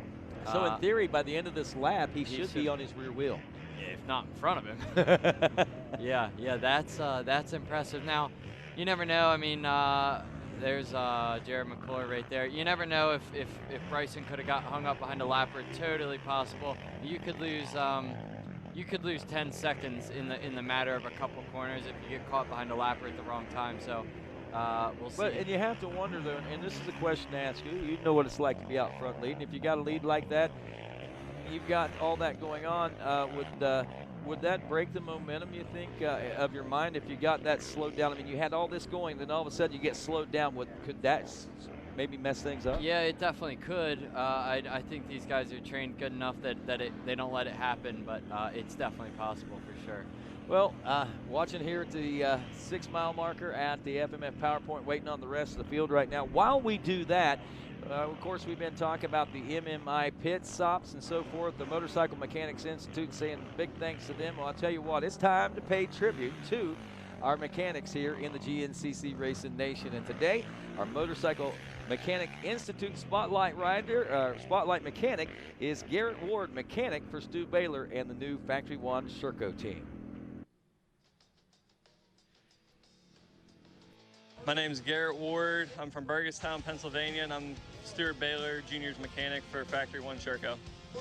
I mean, it's a fun life. I mean, you get to do what you love to do. I mean, you're out at the races every weekend. It's not like a desk job, and it's just, there's a lot of hours in it, but I wouldn't change it. It's fun. The least favorite thing I'd say is probably Monday after the race, washing after a mutter, but for the most part, I can't complain. It's a fun job. Probably a weird thing that's kind of dumb is, like, with Grant, he'd always catch branches in his levers right here. So we legit took a zip tie and just looped it around his bark buster, and that fixed the problem.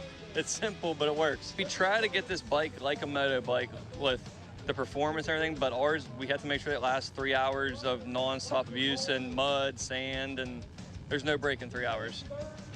The Shercos are really good. I mean, this bike is literally pretty much out of the box, ready to race. It comes with KYB suspension, Akrapovic exhaust. Like, they are from the factory, amazing. And like, we're doing small tweaks to them. And I mean, last week we got 4th on it, out of the box. And our MMI mechanic spotlight, Garrett Ward once again, mechanic for Stu Baylor and the Factory One Sherco team. As we roll through the ATV portion out here at the 6-mile marker, already checking in Bryson Neal, Walker Fowler, I think Richardson, McClure, Hart, and all the boys already through this section, and they try to sort it all out. While they get it all sorted out, let's find out what's going on out there with our leaders. We head down with Mikey Waynes in the MMI pits. Well, thank you, Rodney. Down here, Bryson Neal pits. Boy, heck of a start. Now, we saw him do something similar earlier this season in round number 1. What's it going to take for for Bryson to seal the deal on this one, have that complete race, and capture the win? Just hold it together. Smooth and easy, I told him. Hold it together. I think you nailed it on the head there. What's kind of the thoughts going through your head right now? He came into this race knowing what he has to do. He looked at it as he has a job to do today, and his job is to get out front and try to do what he's doing right now. That's exactly right. You nailed it on the head right there. Get out in front. That's where he's at right now. We'll see if he can hang on and capture the win. Guys. All right, thanks a lot, Mikey Waynes. And action down here. We've seen some more riders making their way through here, it looks like, in this FMF PowerPoint region there. Yeah, we got I got a timer on them again. Yeah, they were 30 seconds, maybe 31 seconds at the 3-mile mark, and they are 24 to 6. So he's closing in. I mean, that's plain and simple. Well, those numbers don't lie. But look who is sticking right with Walker and is keeping the pressure on him is Cole Richardson. I say maybe not by the end of this lap, but here shortly we're going to have a 3-way battle for the lead. Yeah, I think the final lap is going to be the gloves off and all-out fisticuffs brawl, I think, is what we're about ready to see. And this is why you come to GNCC. This is why you tune into RacerTV.com. This is why you just wait with bated breath to find out what's going to happen. Amazingly, these guys going at it for 2 hours. Right now, we don't know that that's going to be the case, but this thing is setting up for exactly that, a 3-way shootout. And if nothing else, at least a 2-way shootout I think we can expect to see, especially with Cole Richardson just hot on the rear wheels of Walker Fowler, battling for that second-place position. But they're both got one thing in mind, and that is to catch Bryson Neal. That's the thing. I don't think that Cole's worried about getting around Walker. He just wants to latch on, catch up to Bryson, and do the work later on. Here's another spectacular battle and ride. We got in the 4th place Jared McClure, but Hunter Hart keeping the pressure on him. He is having his best ride, well, other than Ironman, but in normal conditions, he's having his best ride. Jared McClure and Hunter Hart have checked out. They're in the number 4 and 5 spot, so they've checked out from the number 6 spot of Chris Board. So looks like they got quite a bit of time on him, but and then I guess he should be all alone from the last time we saw him anyway. But man, we got some really good battles going on out here. I mean, we got the top 3 that are about to have a all-out brawl. We got 4 and 5. I know Wesley Wolf and John Glauda are fighting. Here we go. In the number 6 spot is now the number 521 Adam McGill. Chris Borch right behind him. So I wonder what's going on with Borch, man. He started out like a ball of fire today. Yeah, he's dropping back a little bit. New bike, new suspension, all that. You know, he's definitely trying to work out the bugs. I'm sure he's got a lot on his plate. You know, he was running the same program for so many years, and man, he had that dialed in for sure. So I'm sure it's a lot to figure out, this whole new program, and he's certainly no slouch. And that's one of the things that he did mention. You know, he said that they did have a few things to work out, but he said that he gained a lot of knowledge under race conditions whenever he got a chance to race there at Big Buck a couple of weeks ago. And he said he confident, he felt strong coming in today, and he felt that they're going to work better. Obviously they have, at least in the early part of the race, and not trying to take anything away from Chris Borch right now, but heck, he could still come on strong here later in the race. I mean, there's a number of things. That's the one thing we got to recognize and realize. There's a number of things that can happen to a rider out there on that trail, and this looks like to us that he slowed down when that's not the case at all. Oh, Cole Richardson into the number 2 spot. Cole Richardson has taken over 2nd place in front of Walker Fowler. And I said that he would do that. I know, you stand corrected. I do stand corrected. How about it? I mean, that is that shows some aggression out of Cole. Cole knows that Walker Fowler is the guy to beat out here. He has made the pass on him, and now he's got 2 seconds on him right there, which I know doesn't seem like much, but that he is pushing, he is making things happen. So. Yep, and you know, whether Walker made a mistake or Cole's just that hungry this year, and I think he'll be the first one to recognize the speed, the talent, and the efforts that by Cole, as he said, a half mile apart down here in Florida, training, you know, just a half mile away from each other. So he recognizes that he's fast. I think they did some racing in the off season as well, some of the local stuff down here. So that's the case. Walker knows what he's getting into when it comes to Cole Richardson and vice versa.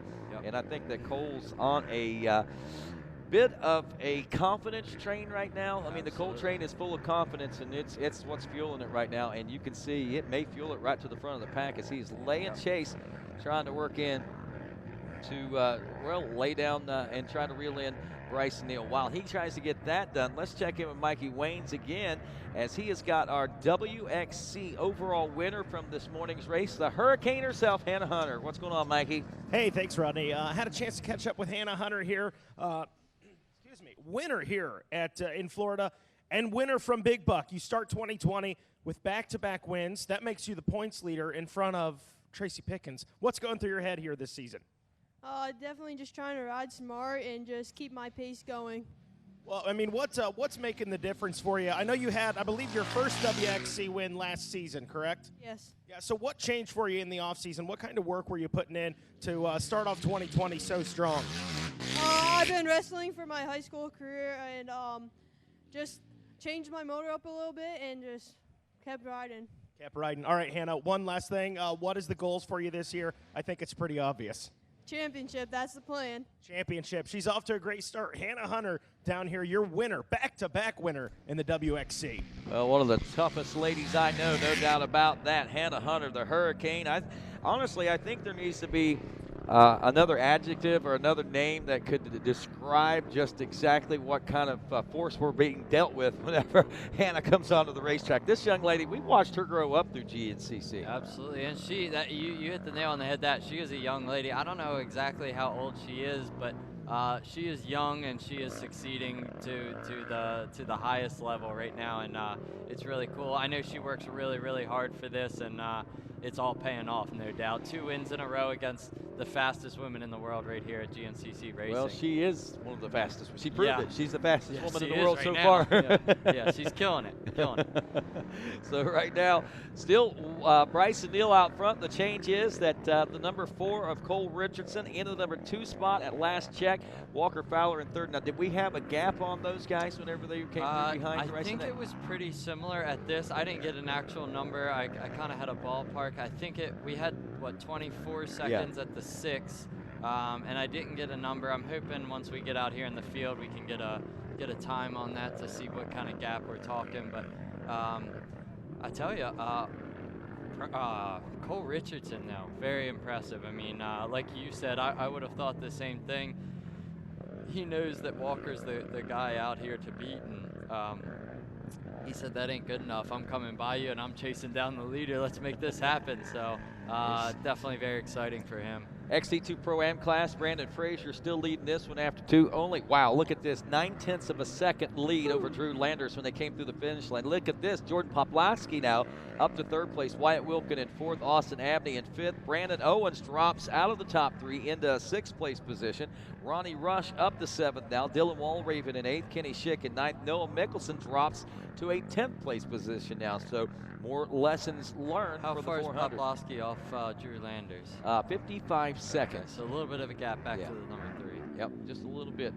College A, Seifert and Grayson Eller after 2, 1 minute and 33 seconds apart there. Max Lindquist in the number 3 spot. Cameron Abey, he's up to a 4th place position on the 888. Seth Wilson, the 501, he's running in the number 5 spot. As we take a look next at the Junior A 22 plus class now. We got Nick Davidson out of Steubenville, Ohio. The number 39 machine with a 24-second lead over the number 99 of Jeremy Ladon out of Glenshaw, Pennsylvania. Ladon, if you see a lot of the stickers and things around here that say Ladon Racing, well, that's the Ladon we're talking about. You know, he has 34 riders that he has on the Ladon Racing team that he is helping support this year. Last year, I think there were 4 or 5 of them. Come from the ATV motocross world, and here he is into the GNCC world and loving every minute of it. Here we are up front. Our leaders into the field section now. Landon, and looks like still the number 2 out front. We got the clock on Bryson Neal as he rolls through these sections. Now, as smooth and as fast as he is, does he look as smooth and as fast as he did on lap 1 and 2 through To me, he does. He looks like he's on rails. I'm going to wait to start the clock till he goes through this fence here, so hopefully I can catch Cole in that same spot. Wow. Yeah, he doesn't appear to be losing any aggression whatsoever. Here, nope. We'll see. There is, oh, Walker Fowler back into second, Cole back to third. It's got to be a 15-second gap now. Yeah, we're down to about 15, 16 seconds. So, but like I say, clearly there's some passing because those guys are swapping back and forth. Yeah. Not many opportunities out here to make things happen, though. So it could be a real dogfight right to the finish line. You know, Bryson Neal ain't gonna roll over and let him by. And this is the first race. Well, only the second race of the season, but well, I ain't gonna say the first race we've seen in a while, but I mean, this is one of the better races. Even I mean, taking into account some of the great battles we had last season, this right here. This particular round of racing to me stands out as one of the better in the last couple of seasons so far. What we've seen. Yeah. This is really good stuff here. I mean, and you always see it is hardest to lead. I mean, with lappers not knowing that the leaders are coming around, Bryson's the first guy to come up to lappers. They don't know that they're getting lapped just yet. So once Bryson gets by, then they're aware that faster riders are coming. So they could be riding at the same pace. Yeah. But second and third are just getting past the lappers a little bit quicker. Just like right there, that guy knew that the leaders were coming. He pulled over well in advance. Those guys never had to hesitate to go by him. So, and I'm sure the signal to that was Bryson Neal going by. Exactly. Yeah. Now they know that the leaders are coming. They have time to get out of the way. But so we're running 28-minute lap times. We probably only have about 35, 38 minutes to go yet. So there's not much time in the race left. So I know we're down to about 15 seconds in between first and second, but it's still going to be tough to take over Bryson Neal. No doubt about that. As we work here on lap number 3, taking a look at our Yamaha Skycam right now. And Junior A/B riders just checking in moments ago. We talked about Nick Davidson, Jeremy Ladon. Good job on building that race team. Brody Livingood in the number 3 spot. Justin Ice sitting in 4th. Alex Elliott in the number 5 spot. As we go to the Vet A class, AJ or Tom Kuntz. He says when he's doing well, I guess he's known as AJ, so he's AJ today because he's the 405 of Ardonna, Pennsylvania. Jeff Pickens, the 21, running in the number 2 spot, only 1.8 seconds back. Mike Lancaster in the number 3 spot. Brad Whitehead is 4th, and Zach Phillips rounds out the top 5 in the Vet A class. As we continue to watch high above, our Skycam and Yamaha, brought to you by Yamaha Racing. We'll look at the Senior 840 Plus class, the 451 of TJ Barrett from Morrisville, New York. A near 3-minute lead now over the 52 of Michael Hayes from Rocky Face, Georgia. Third place, the 415, Jason Walker from Roebuck, South Carolina. Then it's Wesley Stone in 4th out of Auburn, PA, and Joey Kugler out of Imos, South Carolina rounds out your top 5 on the 351. College B class sees Caden Ryan out of St. Clairsville, Ohio, with a 52-second lead over Dominic Stevens, the 413. Chance Hickey, the number 710. He's out of Delaware, running in the number 3 spot. By the way, Stevens out of Pennsylvania. Your second place ride. Hickey out of Delaware in 3rd. Brylan Williams out of Tompkinsville, Kentucky in 4th. 5th place, Stan the Man Johnson from Brewster Mills, West Virginia, rounds out the top 5. 6 seconds as they go through the MMI pits there. No pit stops there. It's Landon Wolf rejoining us here in studio. And Landon, this is tightening up quite a bit. It was 15 seconds just a moment ago, now down to 6 seconds. Yeah, I tell you, it's impressive, and I didn't even stay out there long enough. I imagine Cole is still right on the rear wheels, but they're closing Mikey Waynes, up. I believe, might be down in the pits right now. Mikey, you got an update? I just wanted to throw this out there. When I was talking to Hunter Hart on Friday, he said this one's going to come down to the last 2 turns on this track. He didn't say it would be him. He didn't say who it was going to be, but he just said it's going to come down to the last 2 turns. And the way things are shaping up, I think he's dead on. He very well could be. Thanks for that input and update there, Mikey Waynes, as we are an hour and 24 and a half minutes into this race right now and continuing to wait and watch as we should be nearing the completion. There is the number 2 of Bryson Neal now as he is out again on the backside of that start line section and working his way through those beautiful trees. That is just, I mean, that is a beautiful field. Watching the sunrise there in the mornings, just a beautiful place to be, no doubt. We'll get a chance to see that tomorrow because we spring forward. 4.5 seconds now between first and second, Landon. And Cole is right there, too. He is keeping the pressure on. It really is going to be a 3-way all-out fight to the finish line. I mean, we got about a lap and a mile left. 7 seconds. Dave. Yeah, yeah. I'm watching it, Dave. We got Cole Richardson's dad here trying to get some updates. But, yeah, these guys are tight, huh? Yeah, they are flying. Wow. Yeah. The dad said even, I haven't seen him go through the woods that fast. And that's the intensity level is so high today. Yeah. So many people coming in amped up. I mean, there's a lot of work gone in on the offseason leading into Big Buck. And I know a lot of people probably might have gotten a little bit of surprise there at Big Buck. Not really sure what to expect out of that one. But now that they've got their things sorted out, they come out here with one thing in mind, and that is showing every card they got, I think, out here today. Absolutely. Dave, Cole's dad standing here. Do we, I just wondering, do you think we're going to need, I know you guys stopped at about the 55-minute mark, and I know Bryson Neal ran out of fuel here last year. Do you guys have any worries of that on your side of things, or are you guys good to go? No, I think we're looking at 4-lap race. Yeah, white flag's just about out. Yeah, so we're pretty good on fuel economy. Not so much, I'm not sure about Walker, but I feel pretty good that we're good on fuel. It appears like the woods and everything, they dug into some nice wet stuff. Yeah.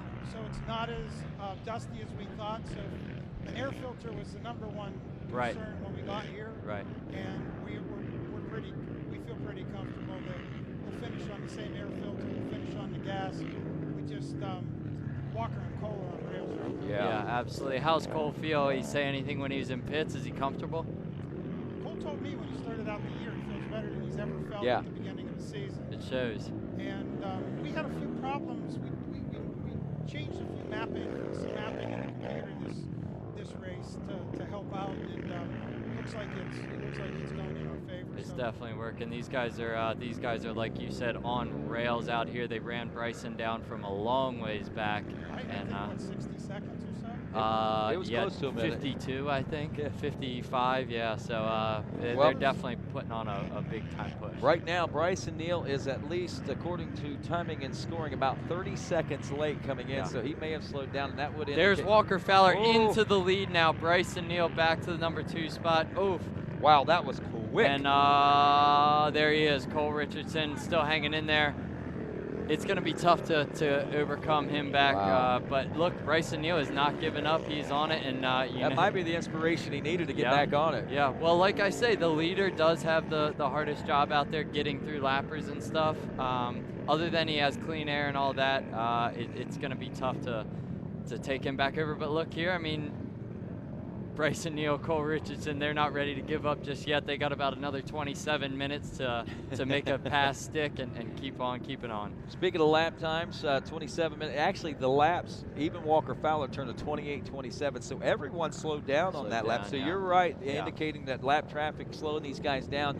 Looks like, I don't know if there's lap traffic that put Bryson Neal so far behind the 8 ball on this one, but I think it was just pure determination on the part of Walker Fowler and Cole Richardson to bridge that gap. And now it's the gloves are off. The gloves are off. It's time to battle for this final lap. And of course, with that, you know, with the gloves off on this one, and with what Hunter Hart was saying, just coming down to the final few turns there at the finish line. I mean, the stage is really being set like that right now, especially the way that Cole has been able to shadow and even lead at times, it looks like, over Walker Fowler. And those front couple guys have checked out, but Jared McClure holding on to the number 4 spot. Hunter Hart not on Jared, though.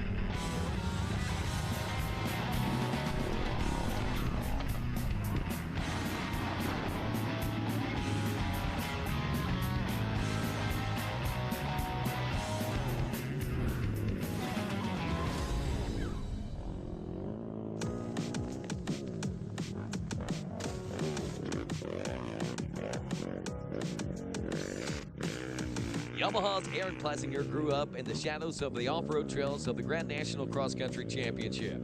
A skilled youth rider and son of racing legend Scott Plessinger, a two-time champion of the toughest racing series in America, it was expected to see the young Aaron follow in the footsteps of his father to be one of the off-road greats.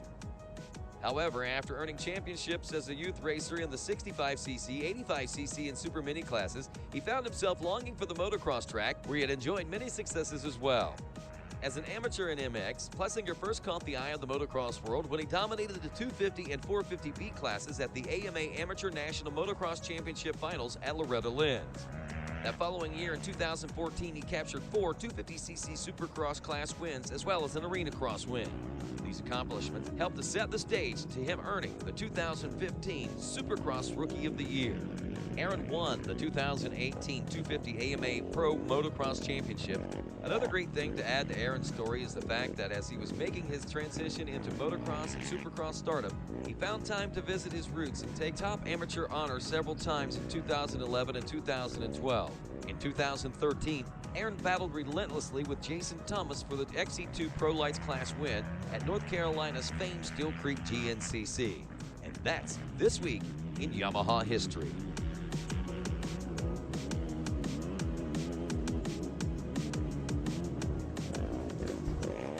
And welcome back to GNCC Live, as Aaron Plessinger will be here tomorrow signing autographs. Tomorrow morning he'll be meeting and greeting with the youth riders off the finish line. He'll be signing autographs at the Pro tent at 11 o'clock tomorrow, and he will be co-hosting on Racer TV tomorrow for the bike race. So good to see Aaron making his way back home. Yeah, it's definitely pretty exciting to have him here. I know a lot of the dirt bike riders still stay in touch, and some of them even train and hang out with him, and it's cool to have him back and in the mix with all these GNCC guys. I think I heard commercial, we're looking for some on-track updates on this last lap. Yep, track crew, this is Rodney, Racer TV. Just want to let you guys know we're going to be live and hot, live on the air, so any updates that you can give us to this final lap, we would greatly appreciate. Yeah, it'll be exciting to try and get some input from what's going on out there in the woods to see how it's shaken out.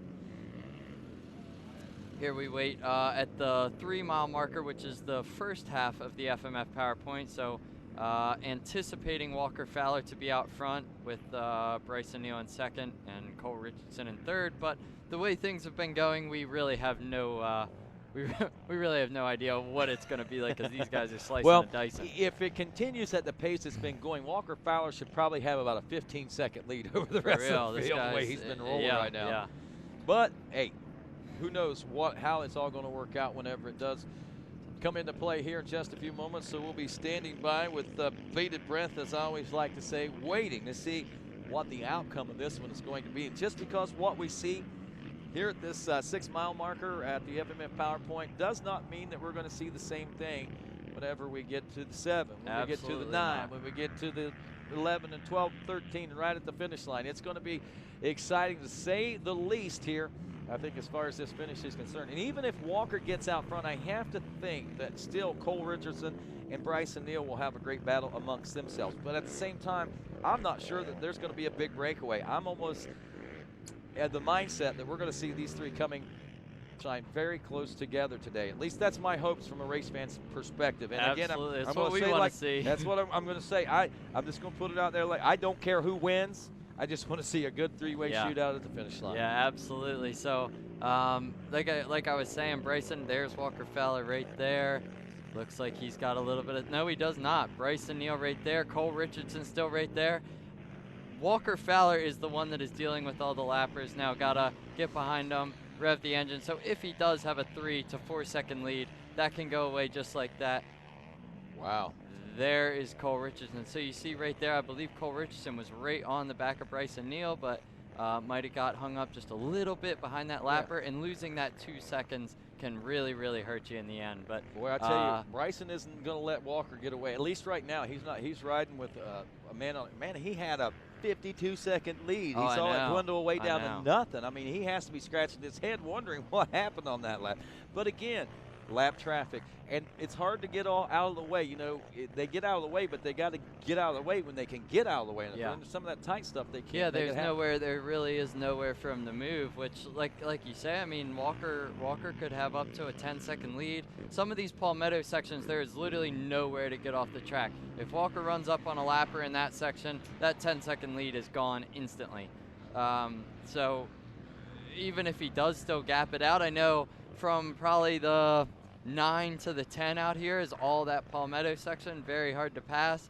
Things really could get shaken up out there, and pretty anxious to see how this unfolds. But I'm anxious to see the field section. If these guys stay 1, 2, 3 neck to neck, this field section out here is going to be epic. It is. It most certainly is. And I said this was the 6-mile marker. It's the FMF PowerPoint 3-mile marker. Yeah. Sorry about that. I just caught that a moment ago. But regardless, at the 3-mile marker, and still plenty of racetrack to go, some 6-7 miles of racing to go for these guys. And as we look at it on the clock right now, 19 minutes, less than 20 minutes away from seeing checkers wave. So I imagine there's a big influx of folks that are making their way to the finish line right now and filling that area up, because I know there's going to be a lot of cheers going on for these riders as they... There's the number, there's 4th and 5th. Jared McClure in 4th still, and Hunter Hart keeping him honest. I tell you what, Jared's got to be sweating it right now. I know he's been like I said, he's been dealing with a pretty gnarly cold, and I'm sure all that sweat is just dumping out of him right now. But you know, this is such a phenomenal ride. Like I said, I talked about that gap that was bridged from that 6th to 5th place. That's top 5 to top 6. There is a gap there, and sometimes 2, 3, 4, 5 minutes they go all the way back there. Mikey Wayne standing by in the MMI pits, it sounds like. What's going on? Hey guys, I'm not sure if you know or not, John Glotta just came walking back into the pits. No bike, no helmet, and did not look happy. Didn't get a chance to catch him, but looks like that's going to be all she wrote for John Glotta here today. Broke a chain. Oh, and Wesley Wolf just broke a chain. Oh, so Wesley Wolf out as well. Man, this sand is hard on chains. I mean, we saw a championship in the ATV motocross, 2 championships lost because of sand getting in and derailing and snapping chains. Joel Hedrick 2 years ago, and last year Chad Weenan in the AMA ATV Pro Motocross Championship, and to see it happening out here in off-road, certainly not much of a surprise, really. Wesley and John Jr., they were both battling back and forth as well. Mikey, you got something else? Yeah, Wesley Wolf, he said from the pits, he said, we'll see you, Tuesday for ATV Motocross. I'd like to see everybody at Daytona at the Motocross Series.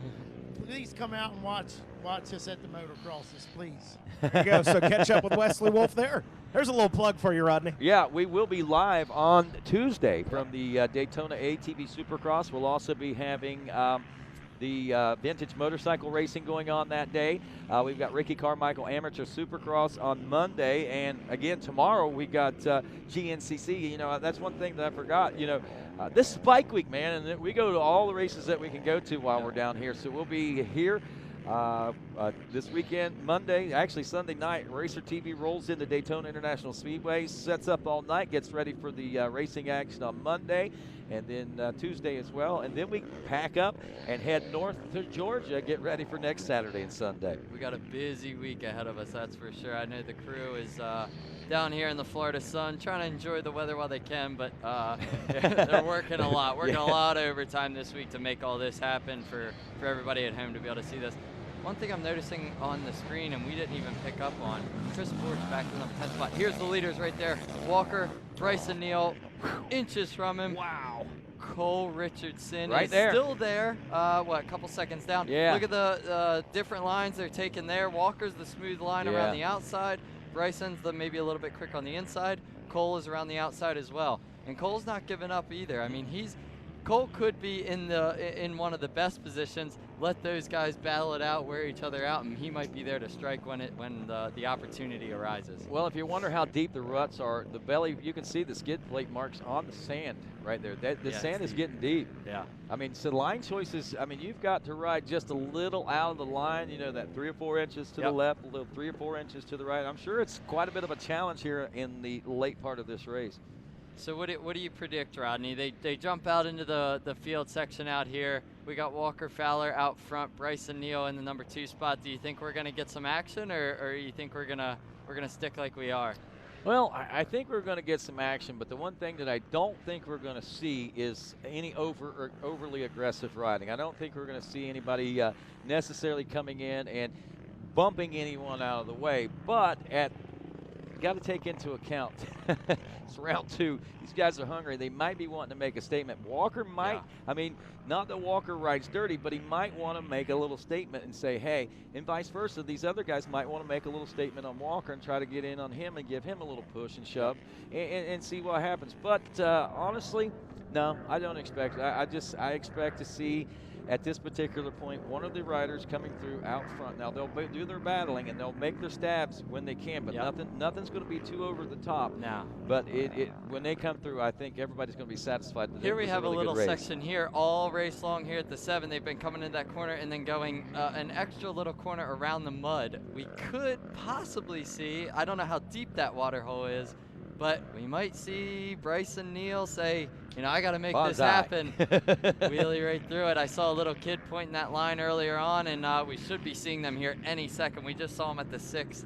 If one person has gone through there and it shows that it's capable of being traversed, I think that these guys will give it a shot.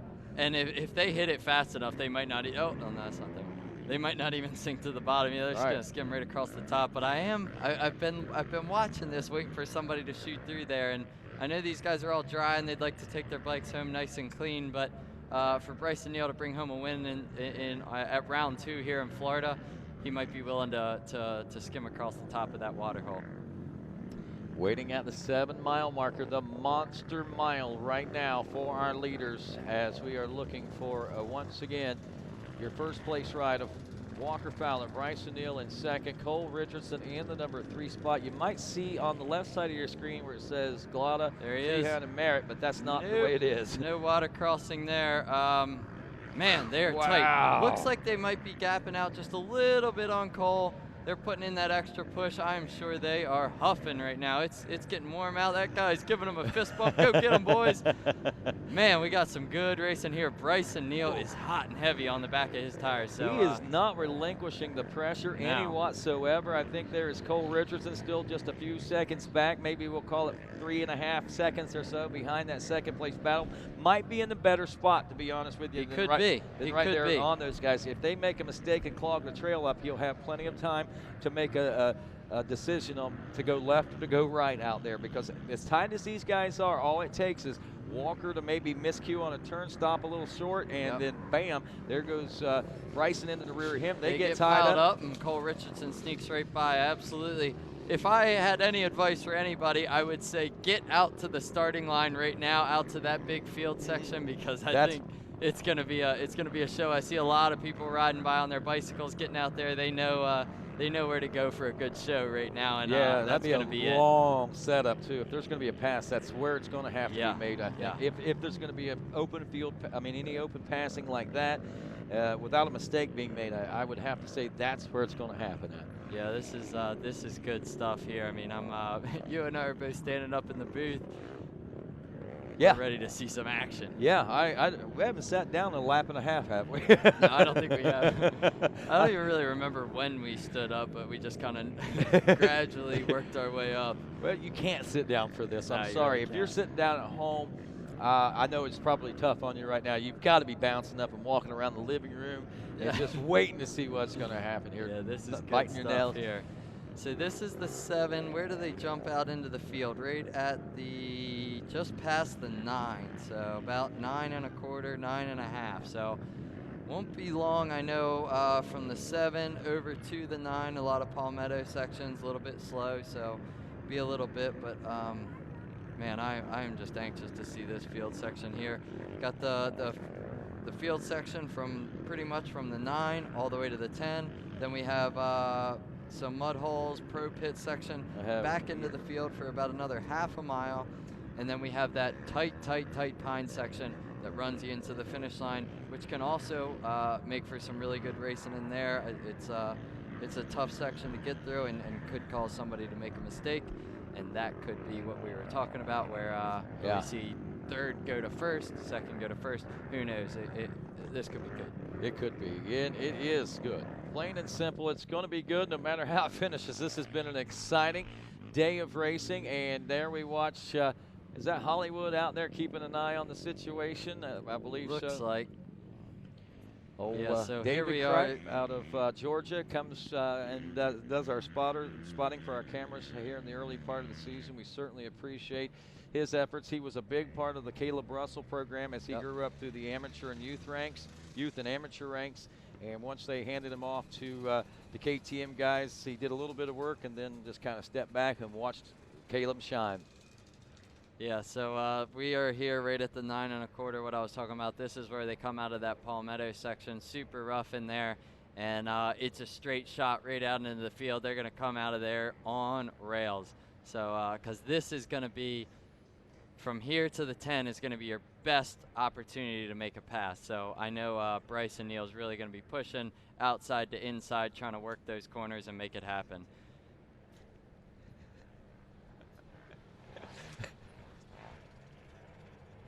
So right now, 3 laps complete.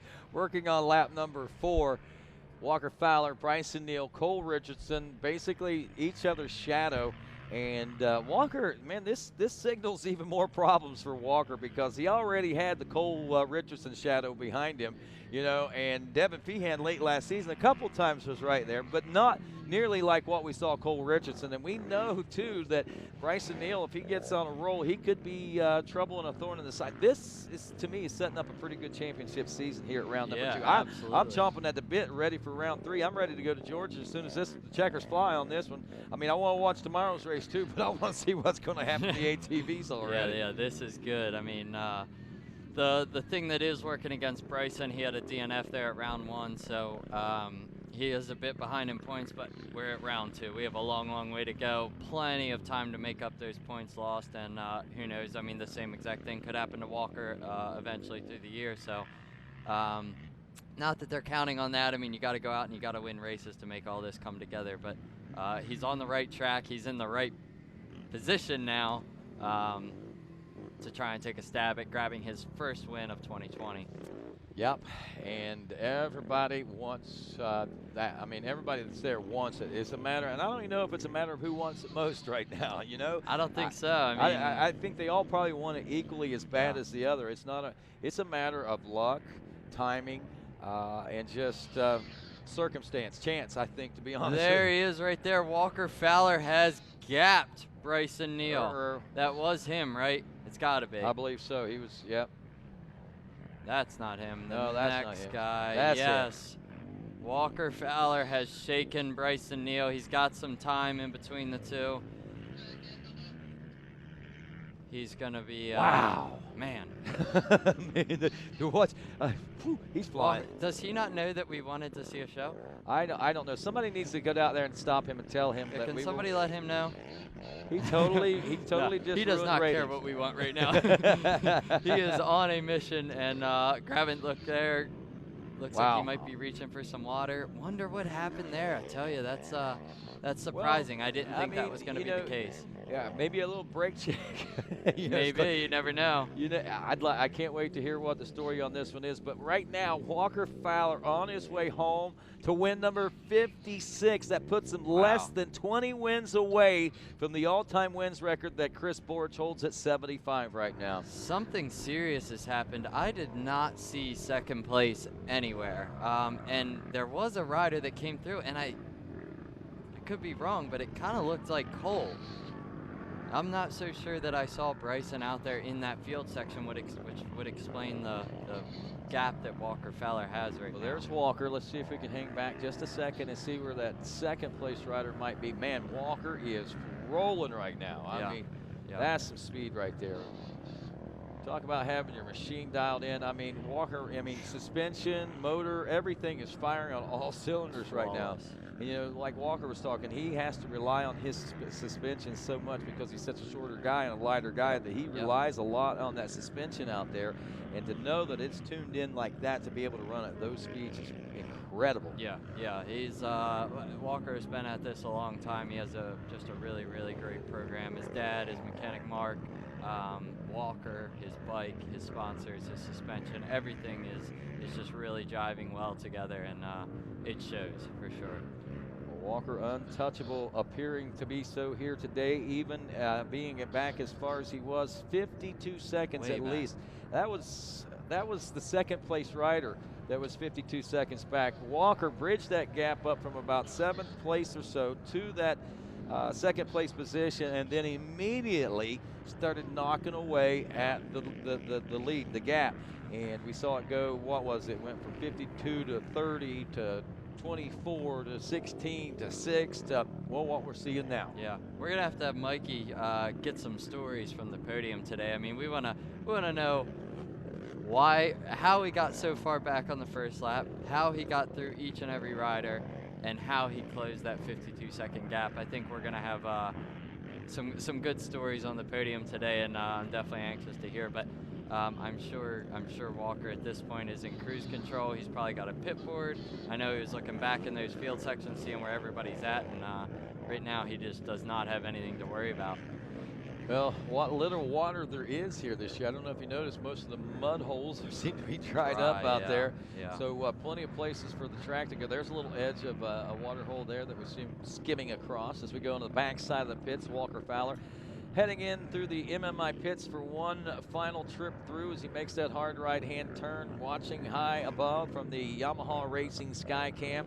Nothing but go, go, go coming in from that WFR Lance Mills Yamaha pits there. And that right there may be second place. That's Cole Richardson is still in that number 2 spot, but the gap 12 seconds.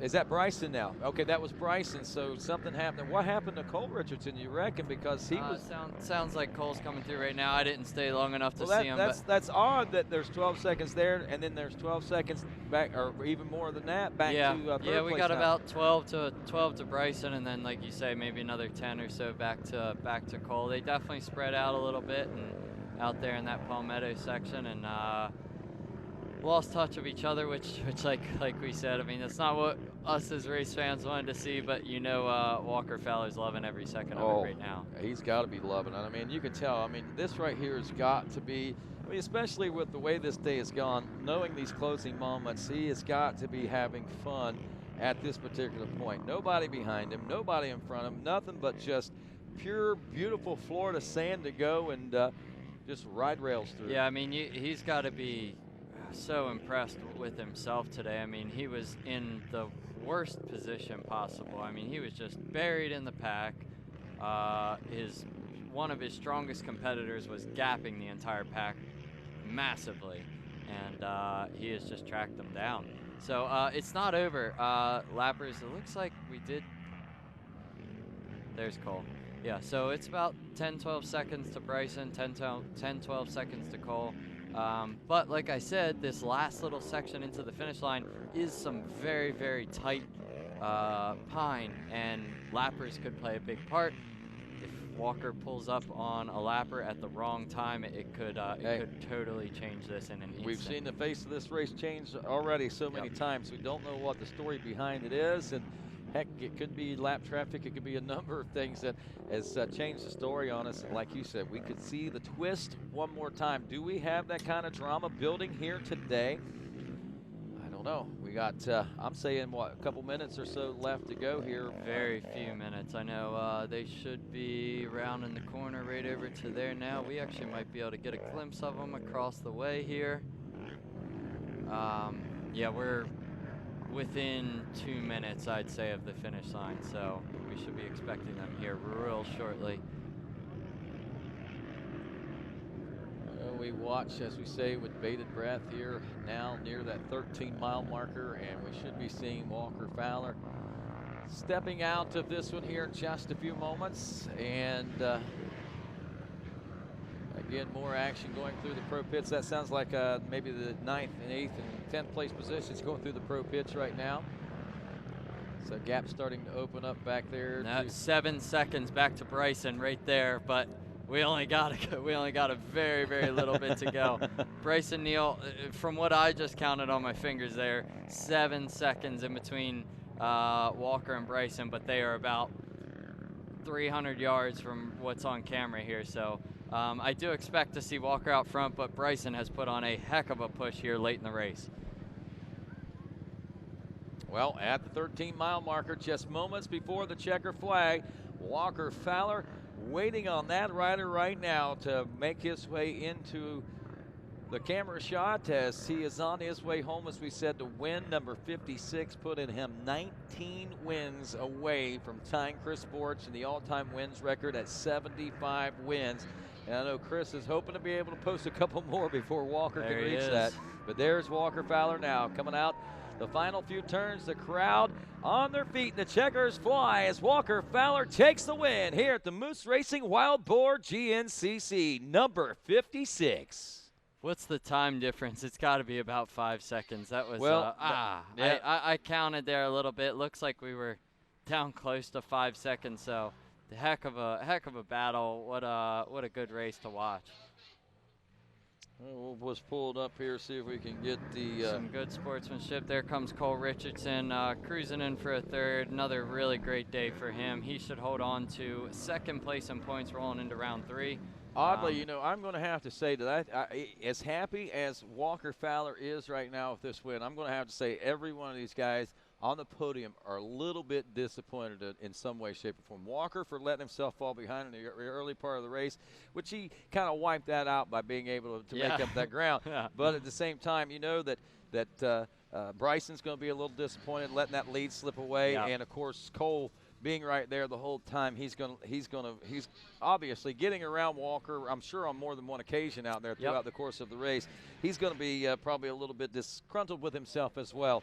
But pretty impressive ride today, no doubt about it. Walker Fowler takes the win. Bryson Neal takes second. Cole Richardson holds on for third. We'll be back with our specialized Winner's Circle coming up here in just a few moments, so stick around. We'll get the first hand what happened here over the course of the last 2 hours when GNCC Live continues after this.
It's a big world out there.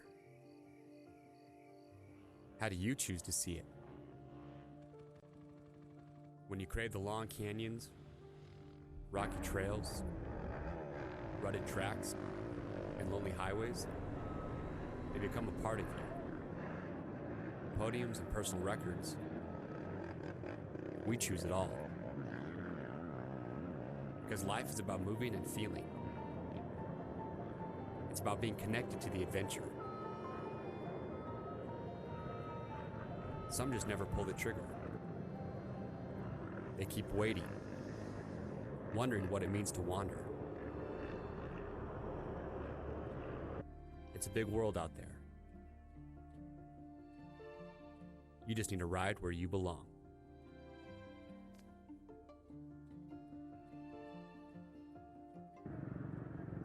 And welcome back to GNCC Live here on RacerTV.com. Rodney Tomlin along with Mikey Waynes and Landon Wolf. Mikey Waynes down near the winner's circle for our specialized winner's report. And let's head on down right now as Mikey Waynes standing by with the top 3.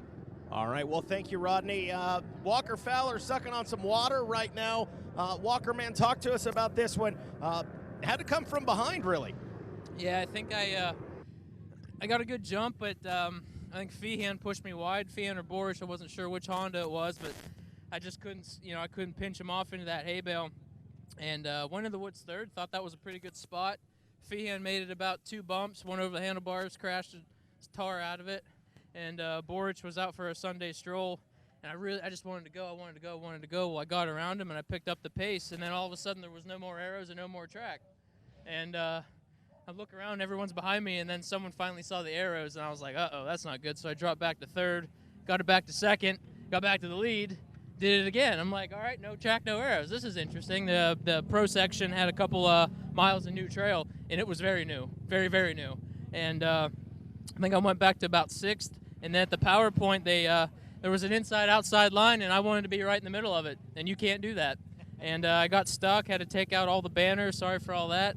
I think I dropped back to 10th or 11th, and I knew I was going to have a long day, and I knew that when I got lost the second time, Bryson was in the lead, and that's not a guy you want, leading a race with that number 2 on the bike. So I just tried to keep, my head in the game.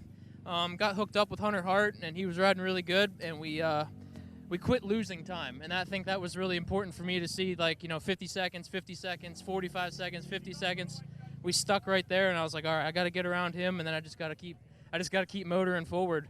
And I think I caught Borich, and then I caught Cole, and Cole latched onto me, and we reeled in Jared, and then Cole was still onto me, and then got back around me. I got back around him, and then before we knew it, right here coming in the white flag, we caught Bryson, and I was like, oh boy, this is gonna be an exciting one. And just before the finish line, some fans had cleared out a little bit of not enough of a spot to really get through, but I just kind of wheelied over a little tree and was able to get the lead, and I was like, man, oh man, this is gonna be a good one. And man, we all went back and forth, the 3 of us. Bryson passed me at the 9, and second he got around me, he clipped a tree root, went backwards into a tree, flipped the bike, never let go of the handlebars, damn near didn't wreck it, but then the tire finally sucked him under the bike, and he got ran over by his own bike. So I ended up getting back out in front of him, but I knew that I had to keep pushing hard, because the way he crashed, I don't even know if his tether came undone. So I knew he was going to get up quick, and rode it into the finish line, about 2-3 seconds for the win. I think he was maybe 15 seconds back, and he was riding good all day, so hats off to him. But he had to come back from almost a minute. We'll take that win. That was a John Force interview right there, minus all the yelling. I like it. There you go. Your winner here today, Walker Fowler. John Force, that was a good one. That was a good interview and good explanation as to what went down out there. That explains a lot. 5.3 seconds was the gap that separated Bryson Neal and Walker Fowler at the checkers. And I'm telling you, folks, if today's race is any indication of what the rest of this season has to hold, we are in store for a treat. Cole Richardson in the number 3 spot. Hunter Hart checks in 4th place. Jared McClure in 5th as Hart does get around the snake. Adam McGill comes in the number 6 spot. Chris Boar 7th. John Glada is 8th. Devin Feehan 9th. Josh Merritt rounding out the top 10 according to what we're taking a look at now with our timing and scoring. And Mikey Wayne's getting things set up down there for our 2nd place position. And, of course, I know Bryson Neal got to be pretty stoked about the way he rode as much. Well, thanks, Rodney. Bryson Neal, man, we know not the finish to this one that you were looking for, but without the win aside, you were absolutely ripping out there today, man. What an incredible race. Yeah, man, I can't complain. I had a chip on my shoulder from the first race because last year at the first race I was in 2nd and I broke down, and then first race this year I was in 2nd, I broke down, and I'm like, man, I'm in a hole, got to come back.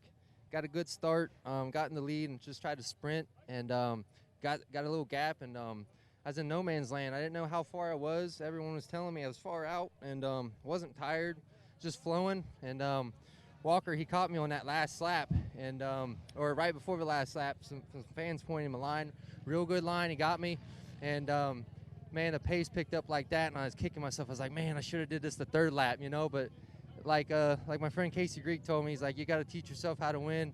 He's been doing it a long time. He knows how to win, and I got to keep learning. I passed him back, I think, right after the 7, and then I crashed. So as soon as I passed him back, danced around, got kicked around, biffed it, and Walker passed me, Cole passed me, and I'm just happy to bring home 2nd. I'm a Ohio boy, haven't went south the whole entire winter. I've been riding 30-degree weather with my hands numb, and just to come out of the toughest race out of everything in the sand, the heat, I'm happy.